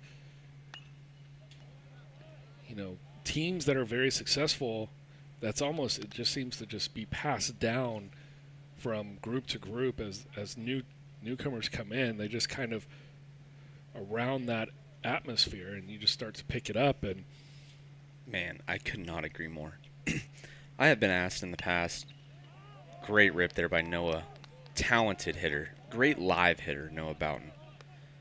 He's a guy that we recruited, we saw out at the area code tryouts at Dallas Baptist University that's held every summer. Best players in the state go to try out for the Texas Rangers area code team that goes and plays out in the California area code games. And so it speaks to the talent that Noah is bringing in with him here at Trinity. But yeah, I mean, Josh, I've been asked in the past, what would you credit your success to, after we won the national championship, and how did we come back from, that third place finish in 2015? And what we realized was the simple fact that the game isn't over until it's over. A lot of teams, if they get up, assume that, okay, we'll just kind of maintain that lead. And what we found out is you just keep that constant pressure on the opponent, both on the mound, defensively, and then at the plate, buying into one by one. Each guy do their job. It was a difference maker for us. And for those that weren't around 2015, which is probably most everybody at this point tuning in, except for the alumni. Oh, man. I'm so old. That 2015 season, so the pods broke down the same way they do now, where it was, I believe it was the first year where they took the East and or not the East and the West, but they took the two sides. So instead of playing a double elimination 8-team tournament, you played a double elimination 4-team tournament, and then you went on to play a best of 3 series for the actual championship. And so Trinity was facing Wisconsin lacrosse, who at the time had a very good team. They'd been ranked in the top 3 pretty much the entire season. Extremely talented. And lost to Emory to start that whole tournament. And then in a do-or-die situation game against lacrosse, Trinity was on top, forcing a winner-take-all game. And the weather just was probably the worst baseball weather you could imagine. Miserable. And I might just have, memory remorse here on this one, but it felt as if every time we went out into the field, the rain came like nobody could believe. And then every time we went to bat, it was just completely dry. And that's probably overstating it a bit. But it felt the same way to me, because we lost that deciding game that would have gotten us to the championship series on, a little blooper over the second baseman's head, and our right fielder slipped because it was basically muddy out in the outfield, and that's how we lost the game. And muddy out in the outfield. This was a minor league park. It was the Timber Rattlers Park.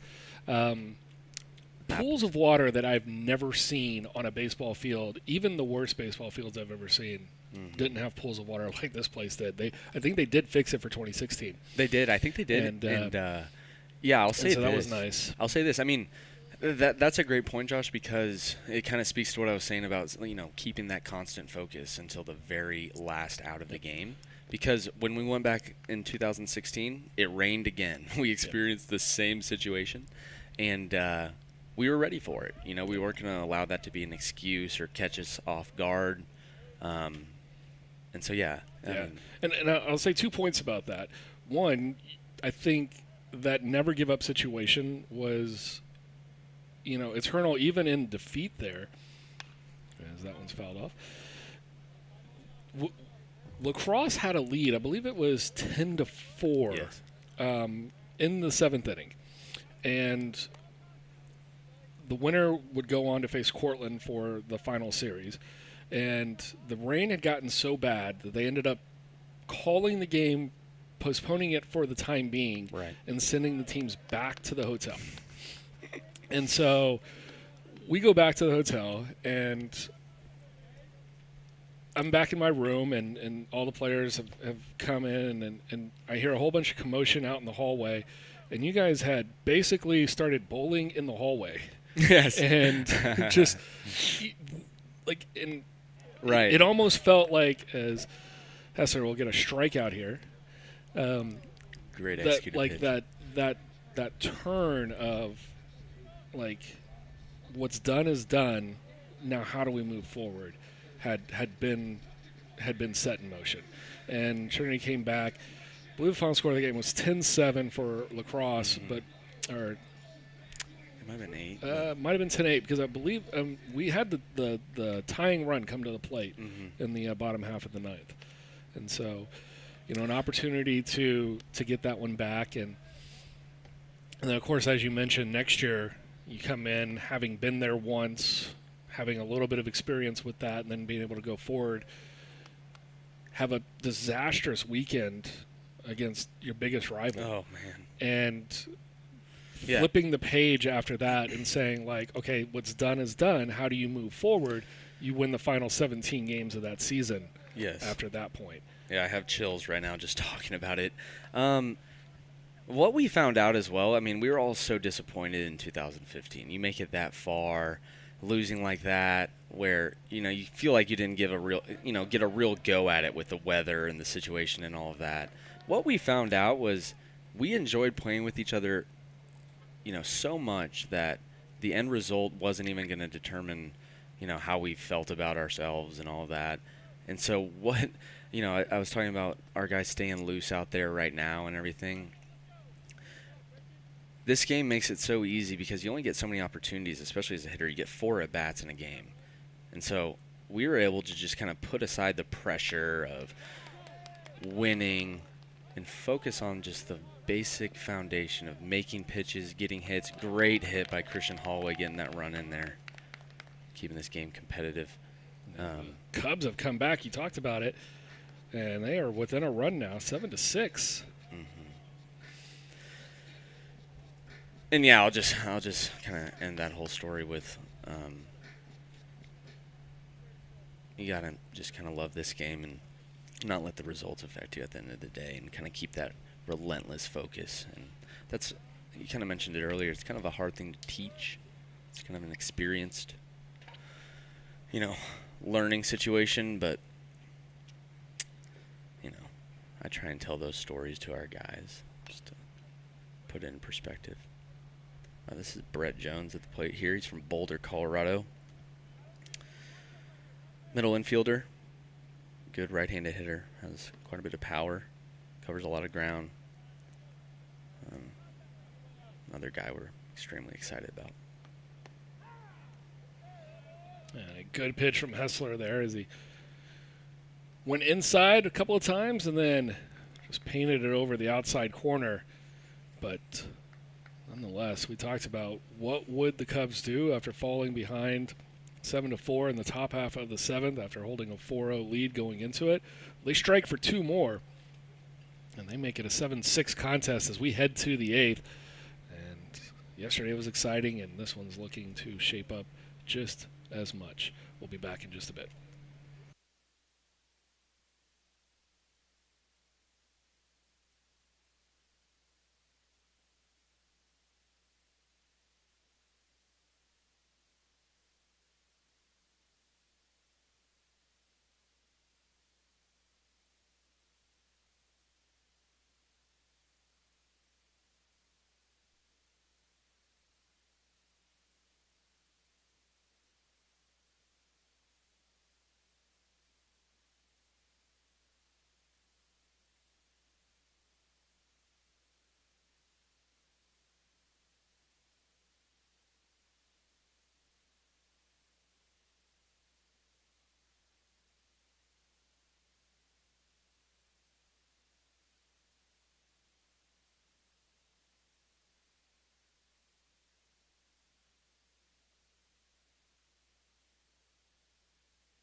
Top of the 8th here, and Tigers looking to pad their lead now, 7-6.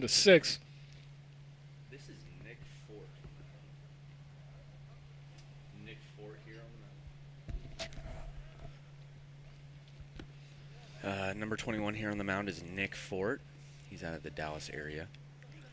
U.S. Trinity High School. Quality right-handed arm that brought in for his pitchability mainly. Great, competitive mindset. Stays in the zone. It's 3 pitches. Maybe feeling a little bit of nerves right now, but I trust he'll settle in. I believe it's Bowman at bat.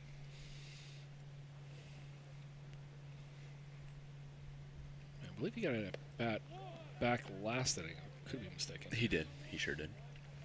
Got a nice little base knock and stole a bag last night.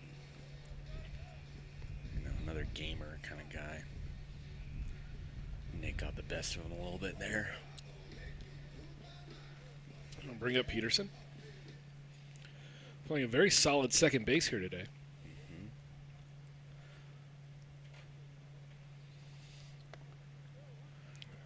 Yeah, so a theme that we've been talking about a lot is, we get a lot of intelligent kids here at Trinity.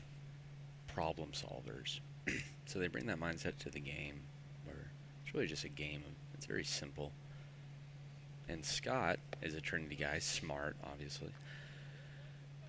But he is the simplest in the sense of just doing what he can control. Josh referenced it earlier. Whenever we put Scotty in competition, he has done nothing but perform. There's never a moment too big for him, never tries to do too much, and so he's just nails all around.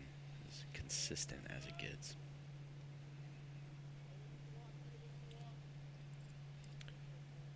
Yeah, you feel like a lot of the successful teams always have that one type of guy like Scott Peterson. That's right. Wisniewski's another great example of that. I think they're just, they're just great examples for the other guys that feel that self-inflicted pressure, and they'll look at a Scotty or a Wisniewski and he gets it done with maybe less talent. Why is that? All he does is put the barrel on the baseball. Wow. Mcdonald steps in. He started that whole 7th rally. Got the leadoff walk. Stole second and third like he was out on a lazy afternoon walk. And then found himself crossing home plate.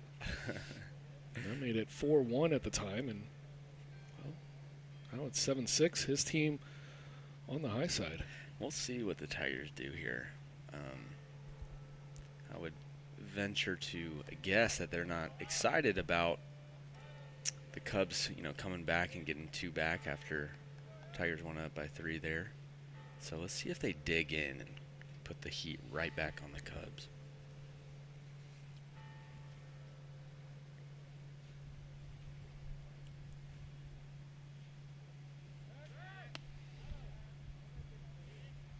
Fort doesn't seem to be too interested in throwing the 2-0 pitch here.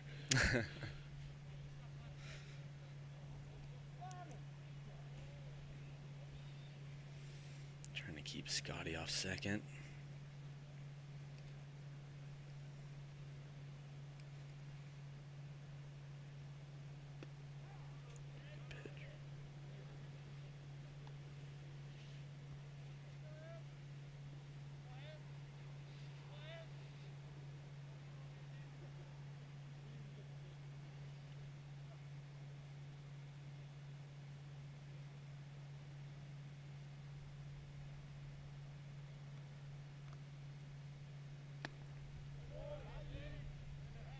Swinging through Mcdonald, the count now 2-2.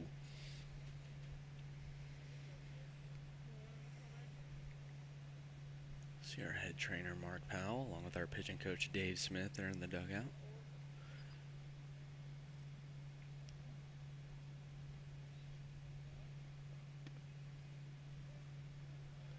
Two guys that have been here the better part of 2 decades. That's right. I believe this is Coach Smith's 19th year as the pitching coach here at Trinity.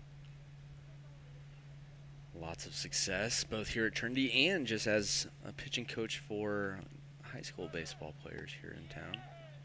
Credited with the success of first-round draft pick Forrest Whitley a couple years back for the Astros, along with numerous Division I, upper echelon Division I talented high school players here in the San Antonio area.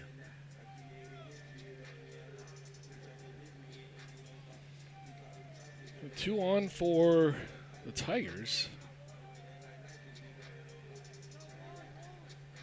Let's see.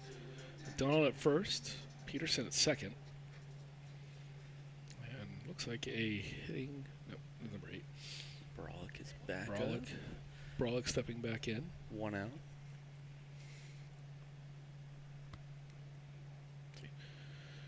Coach Rafe Shamet over at first base there.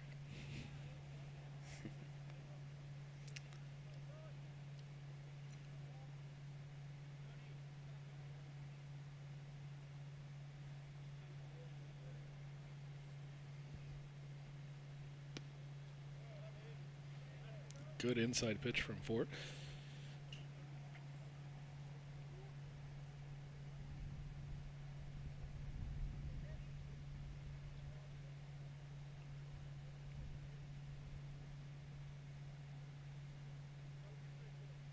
Checks Peterson at second.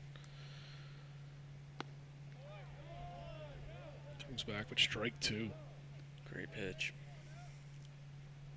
Nick settling in here, working both sides of the plate.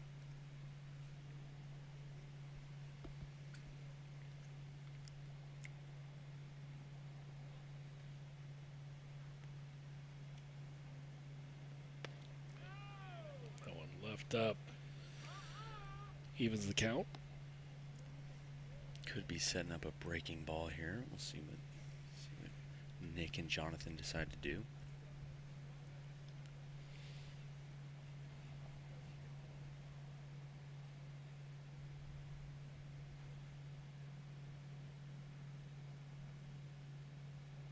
And the 2-2.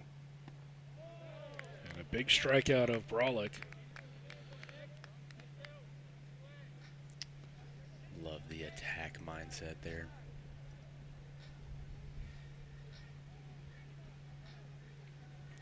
Scoreboard says 2 outs. I think it's 1. I believe it is.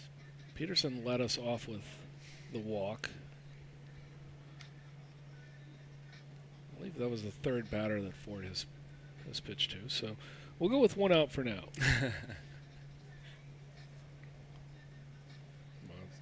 Momsen will step in. I believe there might be 2. I think Cedric Bowman might have gotten out. Can't remember exactly what it was. Yes, Bowman, I believe you're right. He was the first batter of the inning. So 2 outs here in the inning.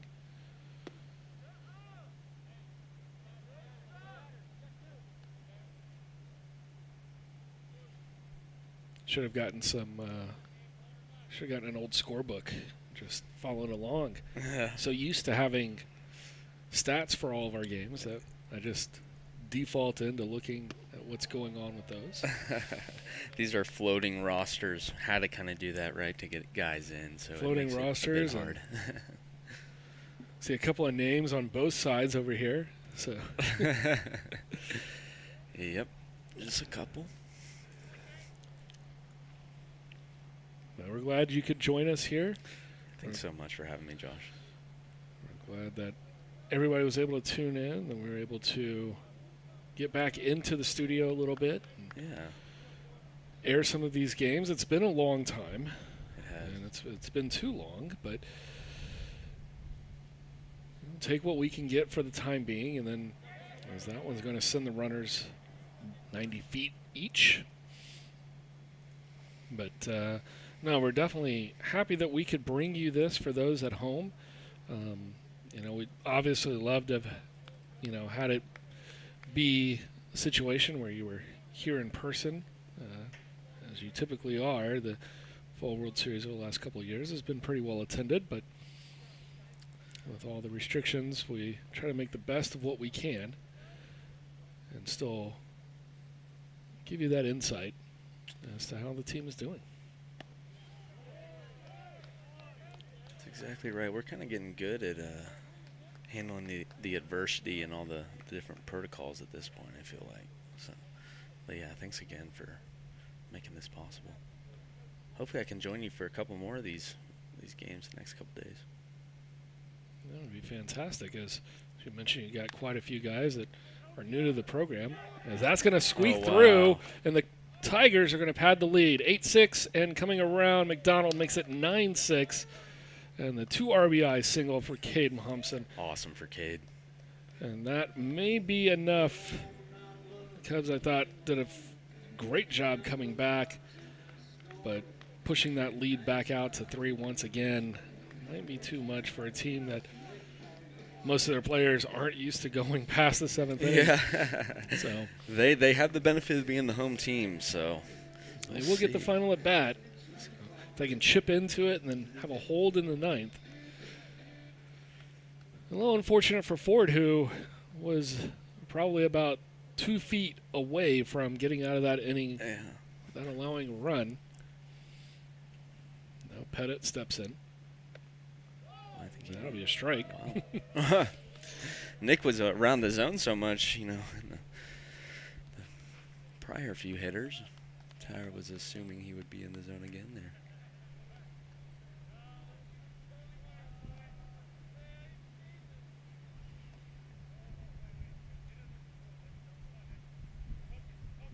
And the 0-1 from Fort breaks off the plate. Now 1-1.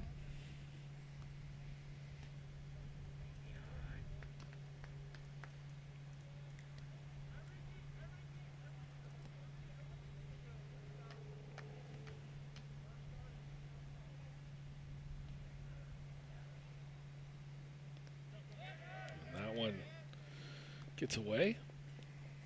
Momsen will head to second. So a great thing to, kind of point out in our thought process as coaches is Nick was putting together a really good inning. Had a couple of base runners on, right? But, around the zone was attacking. Makes a great pitch against Cade. Sneaks through the hole. So we want to go right back to that attack mindset instead of trying to again make perfect pitches, and he's doing a good job. And he gets the fly out here from Pettit, and that will strand Momsen at second, but 2 more do come across for the Tigers. They extend that lead back to 3. We'll see if the Cubs have anything here in the bottom half of the 8th when we return here on the Tiger Network.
bottom of the 8th.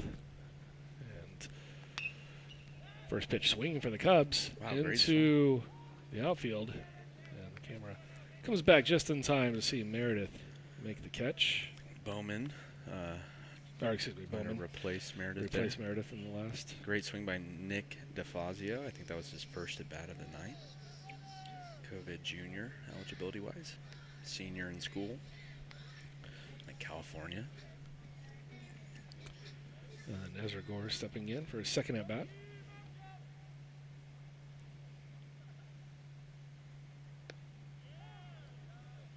Brian Hesser coming out here for his third inning.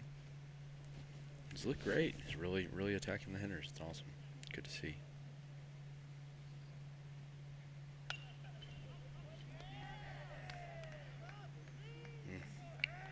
Two good barrels there by the Cubs. Unfortunately, didn't find any holes for him. The Cubs who are now running out of outs in the bottom half of the 8th.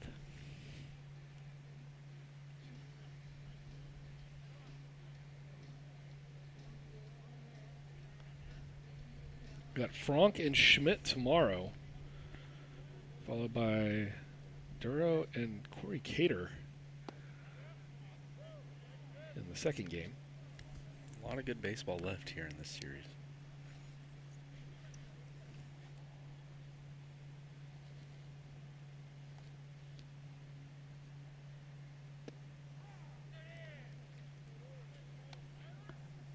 Newman now 1-1.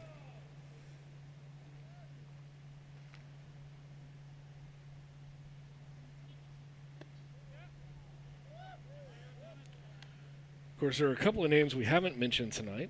A couple of guys that will be coming back in the spring semester, and we hope they're doing well. And shout out to them if they're tuning in right now. I think Brandon Hans is a guy that will be joining us in the spring. The guys that we're referencing are COVID seniors, so they were seniors academically this past spring, and Trinity did an incredibly, I can't even overstate it enough, an unbelievable job helping our guys make it possible for them to return this year. And so we have about 5 different guys coming back, and yeah, because the NCAA granted that extra year of eligibility, but it's not as simple as that, because if guys were on pace to graduate, then they're going to graduate. So a couple of guys going into a grad program system, and so the ability to do that certainly helps. Absolutely. And then for the guys that weren't interested in that or didn't have the prerequisites, that was one thing that didn't hurt us, right? But a lot of the trickle down from the COVID stuff was, a lot of transfers, grad transfers, right? A lot of players left to go get a graduate degree somewhere else. Trinity only offers 3 or 4 graduate programs, so that was something we were concerned about. But again, Trinity made it possible for our guys to come back, get another major, renew their scholarships, and so we're extremely grateful for Eric Malouf, Danny Anderson, making that happen for us. Hessler makes quick work of the 8th, so we'll figure out what we're going to talk about in the 9th. Tigers up 3 when we return.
Top of the ninth inning here for game number 2 of the 2020 Fall World Series. And it's going to be Fort back out there for the Cubs.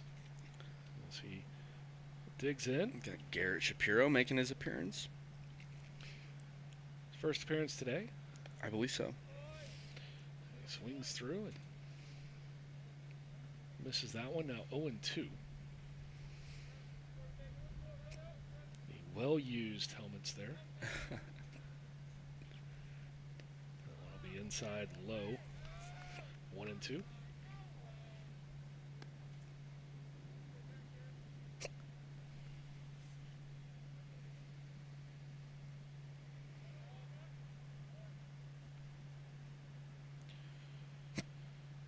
As Fort tries a breaking ball in the upper outside corner. Can't get it to connect. Shapiro now back to 2-2.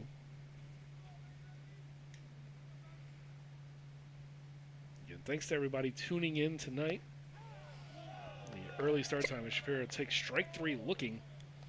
And there's one down here in the top half of the ninth inning. Cubs desperately trying to keep this game at 3 runs. Did see a walk-off yesterday. The game was 4-4 going to the ninth. And the Tigers were able to have a leadoff double by Shamet in the ninth inning, the bottom half of the ninth yesterday. He was able to make his way around and scored on an error. Walk it off for the Tigers in game 1. So they have the advantage here in game number 2. Yep. But the Cubs have Corey Cater to look forward to pitch on their side. Coming up, they also have Harrison Durow. And Meredith right back into your living room. Up the middle for a single. And thought about maybe taking second as that one comes in a little lackadaisically. So Meredith not in center anymore. Again, floating lineup. Playing around. There are no substitution rules in this game. Just really no rules for the most part. Yeah, it's standard baseball, but house rules. Right. So set a lineup. We typically tell the guys. Well, first of all, we assign captains to each squad. Tell them that the lineup that we write is for our evaluation purposes. Let us see that for 5 innings, and then they have free reign after that. It's typically how we set it up.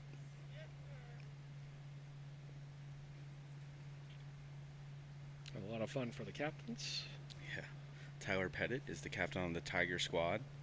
Brian Schaub is the captain for the Cubs, the old man on the Cubs squad.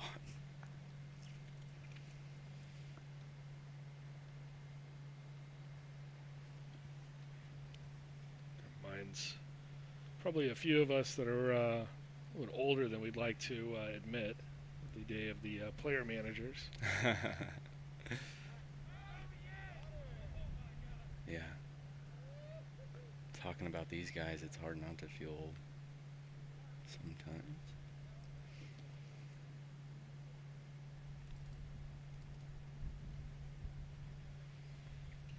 Bright futures ahead of all of them.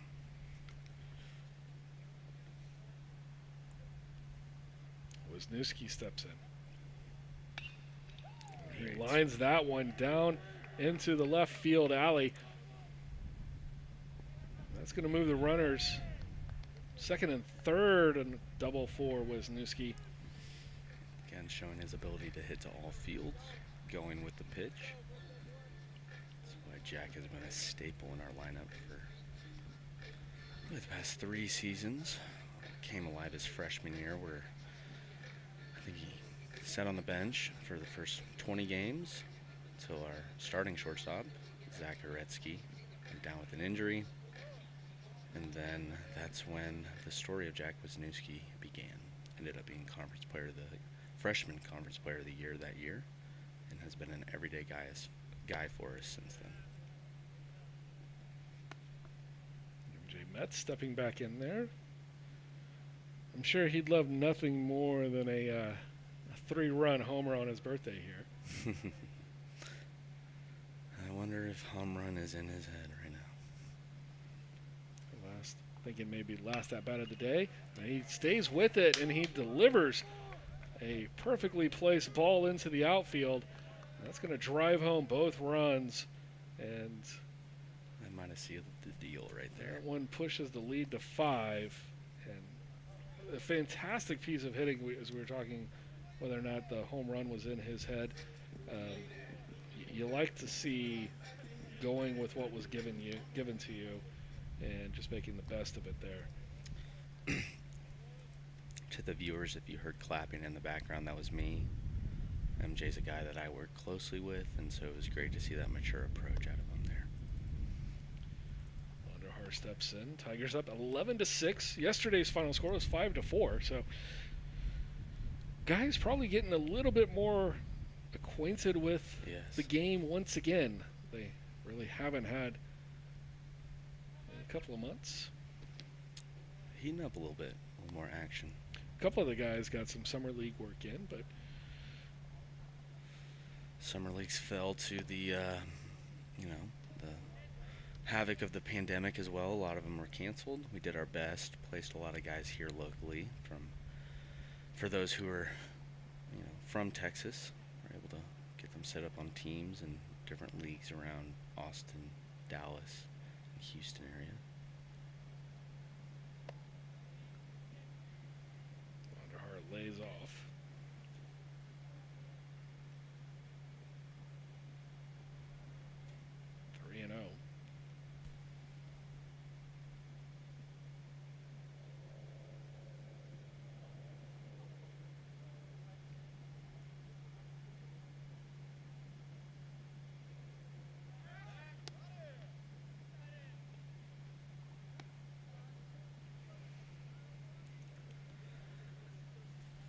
Summer League is a staple of our program. A lot of our guys have professional baseball aspirations. It's our opinion that, and especially mine as a recruiter, that we're doing our job if we're getting guys that, want to keep that childhood dream alive. Unfortunately, professional baseball does not know how to analyze, which is where the game has gone in the past several years. It's all bit data-driven. And so they don't really know how to project Division III baseball performance. And so how we kind of get around that is we set them up in very competitive summer leagues. If they can go out there and prove it against top, collegiate talent, that's when our guys get interest from professional baseball, and is the main reason why we've had, 25 plus professional baseball alumni out of our program in the past 23 years under Coach Cannell. Quite a few in the last few years. Mentioned that 2015-2016 team that you were a part of. Quite a few guys playing for a period of time. I think the last being Brendan Meyer, I believe, which was a 2018 graduate. Ended up getting signed after the draft by the Cleveland Indians, I believe. Jeremy Wolf playing with the Mets organization over at Brooklyn Cyclones for a little while. It was awesome. Deserved it. Matt Tyndall playing in the Angels organization for a bit. And Jeremy, too, before we lost the Olympics in 2020, and then hopefully still on for 2021, a potential Olympian. That's correct. He played all of the qualifying games for Team Israel. Jeremy's a Jewish American, Israeli American, has Israeli descent in his family, so he qualified for playing for them, and they selected him. So it speaks to Jeremy's baseball talent. Jeremy was one of the few that were actually drafted out of Trinity in the MLB draft. He was drafted in the 31st round by the Mets, like Josh mentioned. Played about a year and a half before getting injured. Once he recovered from that injury, Team Israel identified him as a guy that they would like to play for their national team. And went on to found More Than Baseball, and a project that seeks to benefit players in the minor leagues. I think largely coming from the experiences that he had as a minor leaguer, knowing that a lot of guys that have talent that can make that leap, if they're not signed to a big league contract or get a huge signing bonus, sometimes have to, the realities of life just kind of hit them in the face and have to make that decision whether or not they continue on with their career or if they have to go find a job that helps pay the bills. That's exactly right. It's a great cause. And Jeremy, being a marketing major at Trinity, has done an absolutely outstanding job getting the word out about the cause.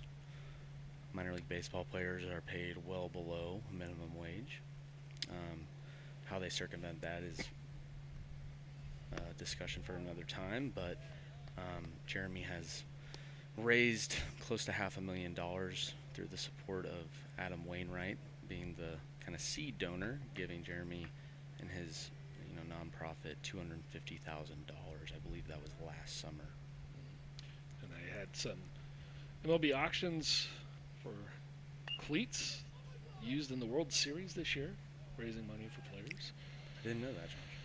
And yeah, you can find out more about the whole cause and the organization, morethanbaseball.org. And it's just great to see alumni going out and with good causes and benefits, beyond just themselves, and really just a fantastic example of what not only the university but the baseball program has had to offer.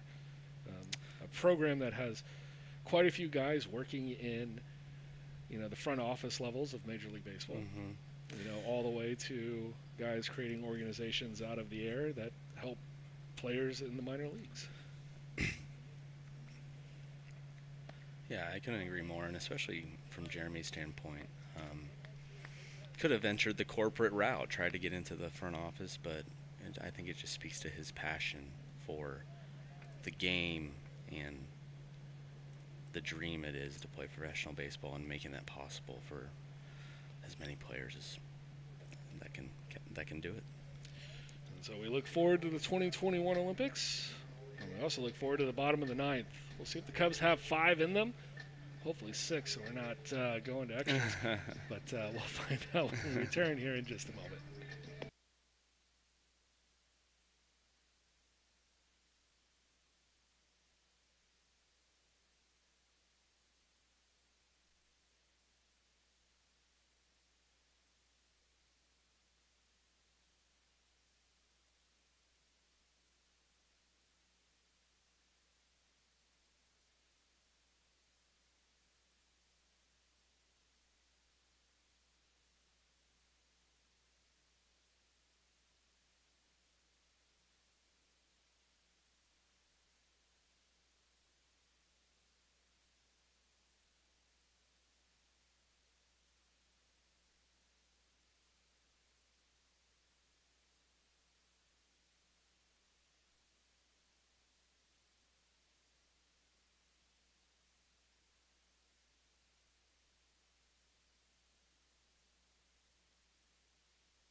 Welcome back for the bottom of the ninth. New pitcher here for the Tigers.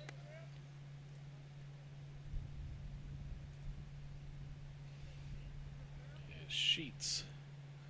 And when Andrew returns, I'll have him update more about Sheets as he's a newcomer to the program.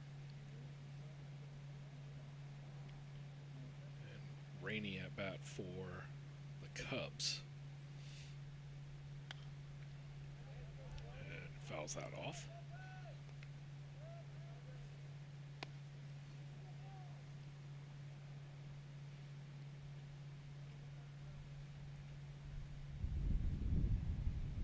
Lefty on lefty matchup in the 0-2. Misses high.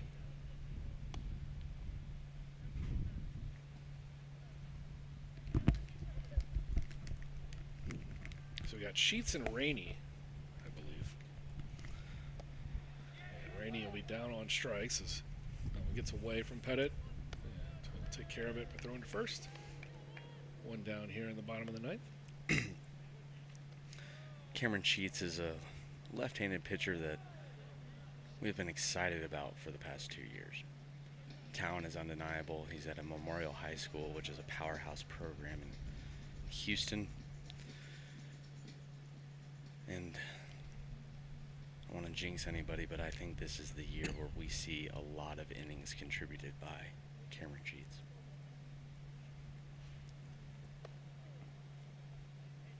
Got a 4-pitch strikeout.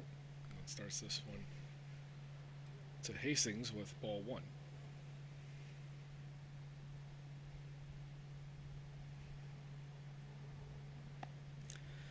Speaking of Jeremy Wolf, Coach and I obviously have a lot of dialogue about all of our guys, and we see Corson Hastings as the rebirth of Jeremy Wolf. Swing is very similar, size is very similar. As he continues to get stronger, both just natural physical development and in the weight room, fingers crossed that his career ends up like Jeremy's did. High praise to be compared to the All-American. That's how much we think of Corson. Again, quarterback for Churchill, which is a 6A high school here in San Antonio. So, as a guy that never fully invested his time into baseball, now that he is going to be going forward, the sky seems to be the limit. Already a very solid baseball player. Showing a good eye here on those last 2 pitches, now 2-2.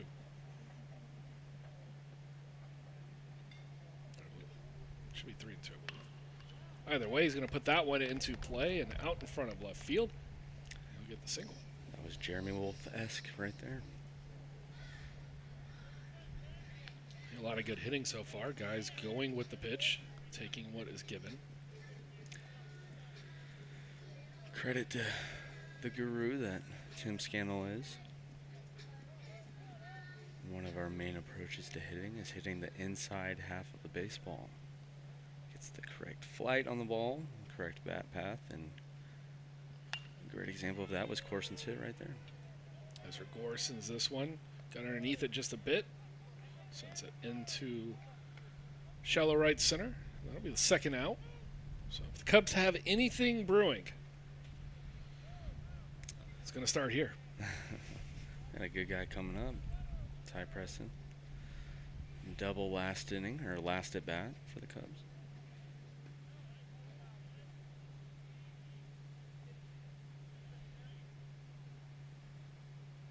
Again, with you tomorrow. First game at noon.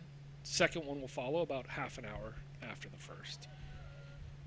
Typical Saturday doubleheader.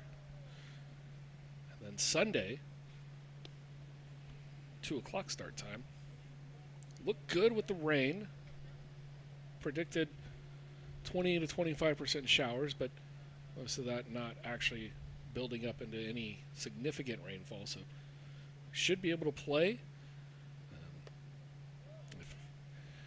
If we're not starting right on time, I mean, that's probably pretty typical for the Fall World Series. Yes, but apologies to the viewers. Sorry for the confusion. We'll be on air at 12, waiting for the game to start, and it'll be shortly after there, maybe 10 minutes here or there, but yeah, not terribly bad. We will do our very best to be on time, and if not, you can hear some more entertaining stories from Josh and I. Preston takes a look at that one. Two down here. Are on first.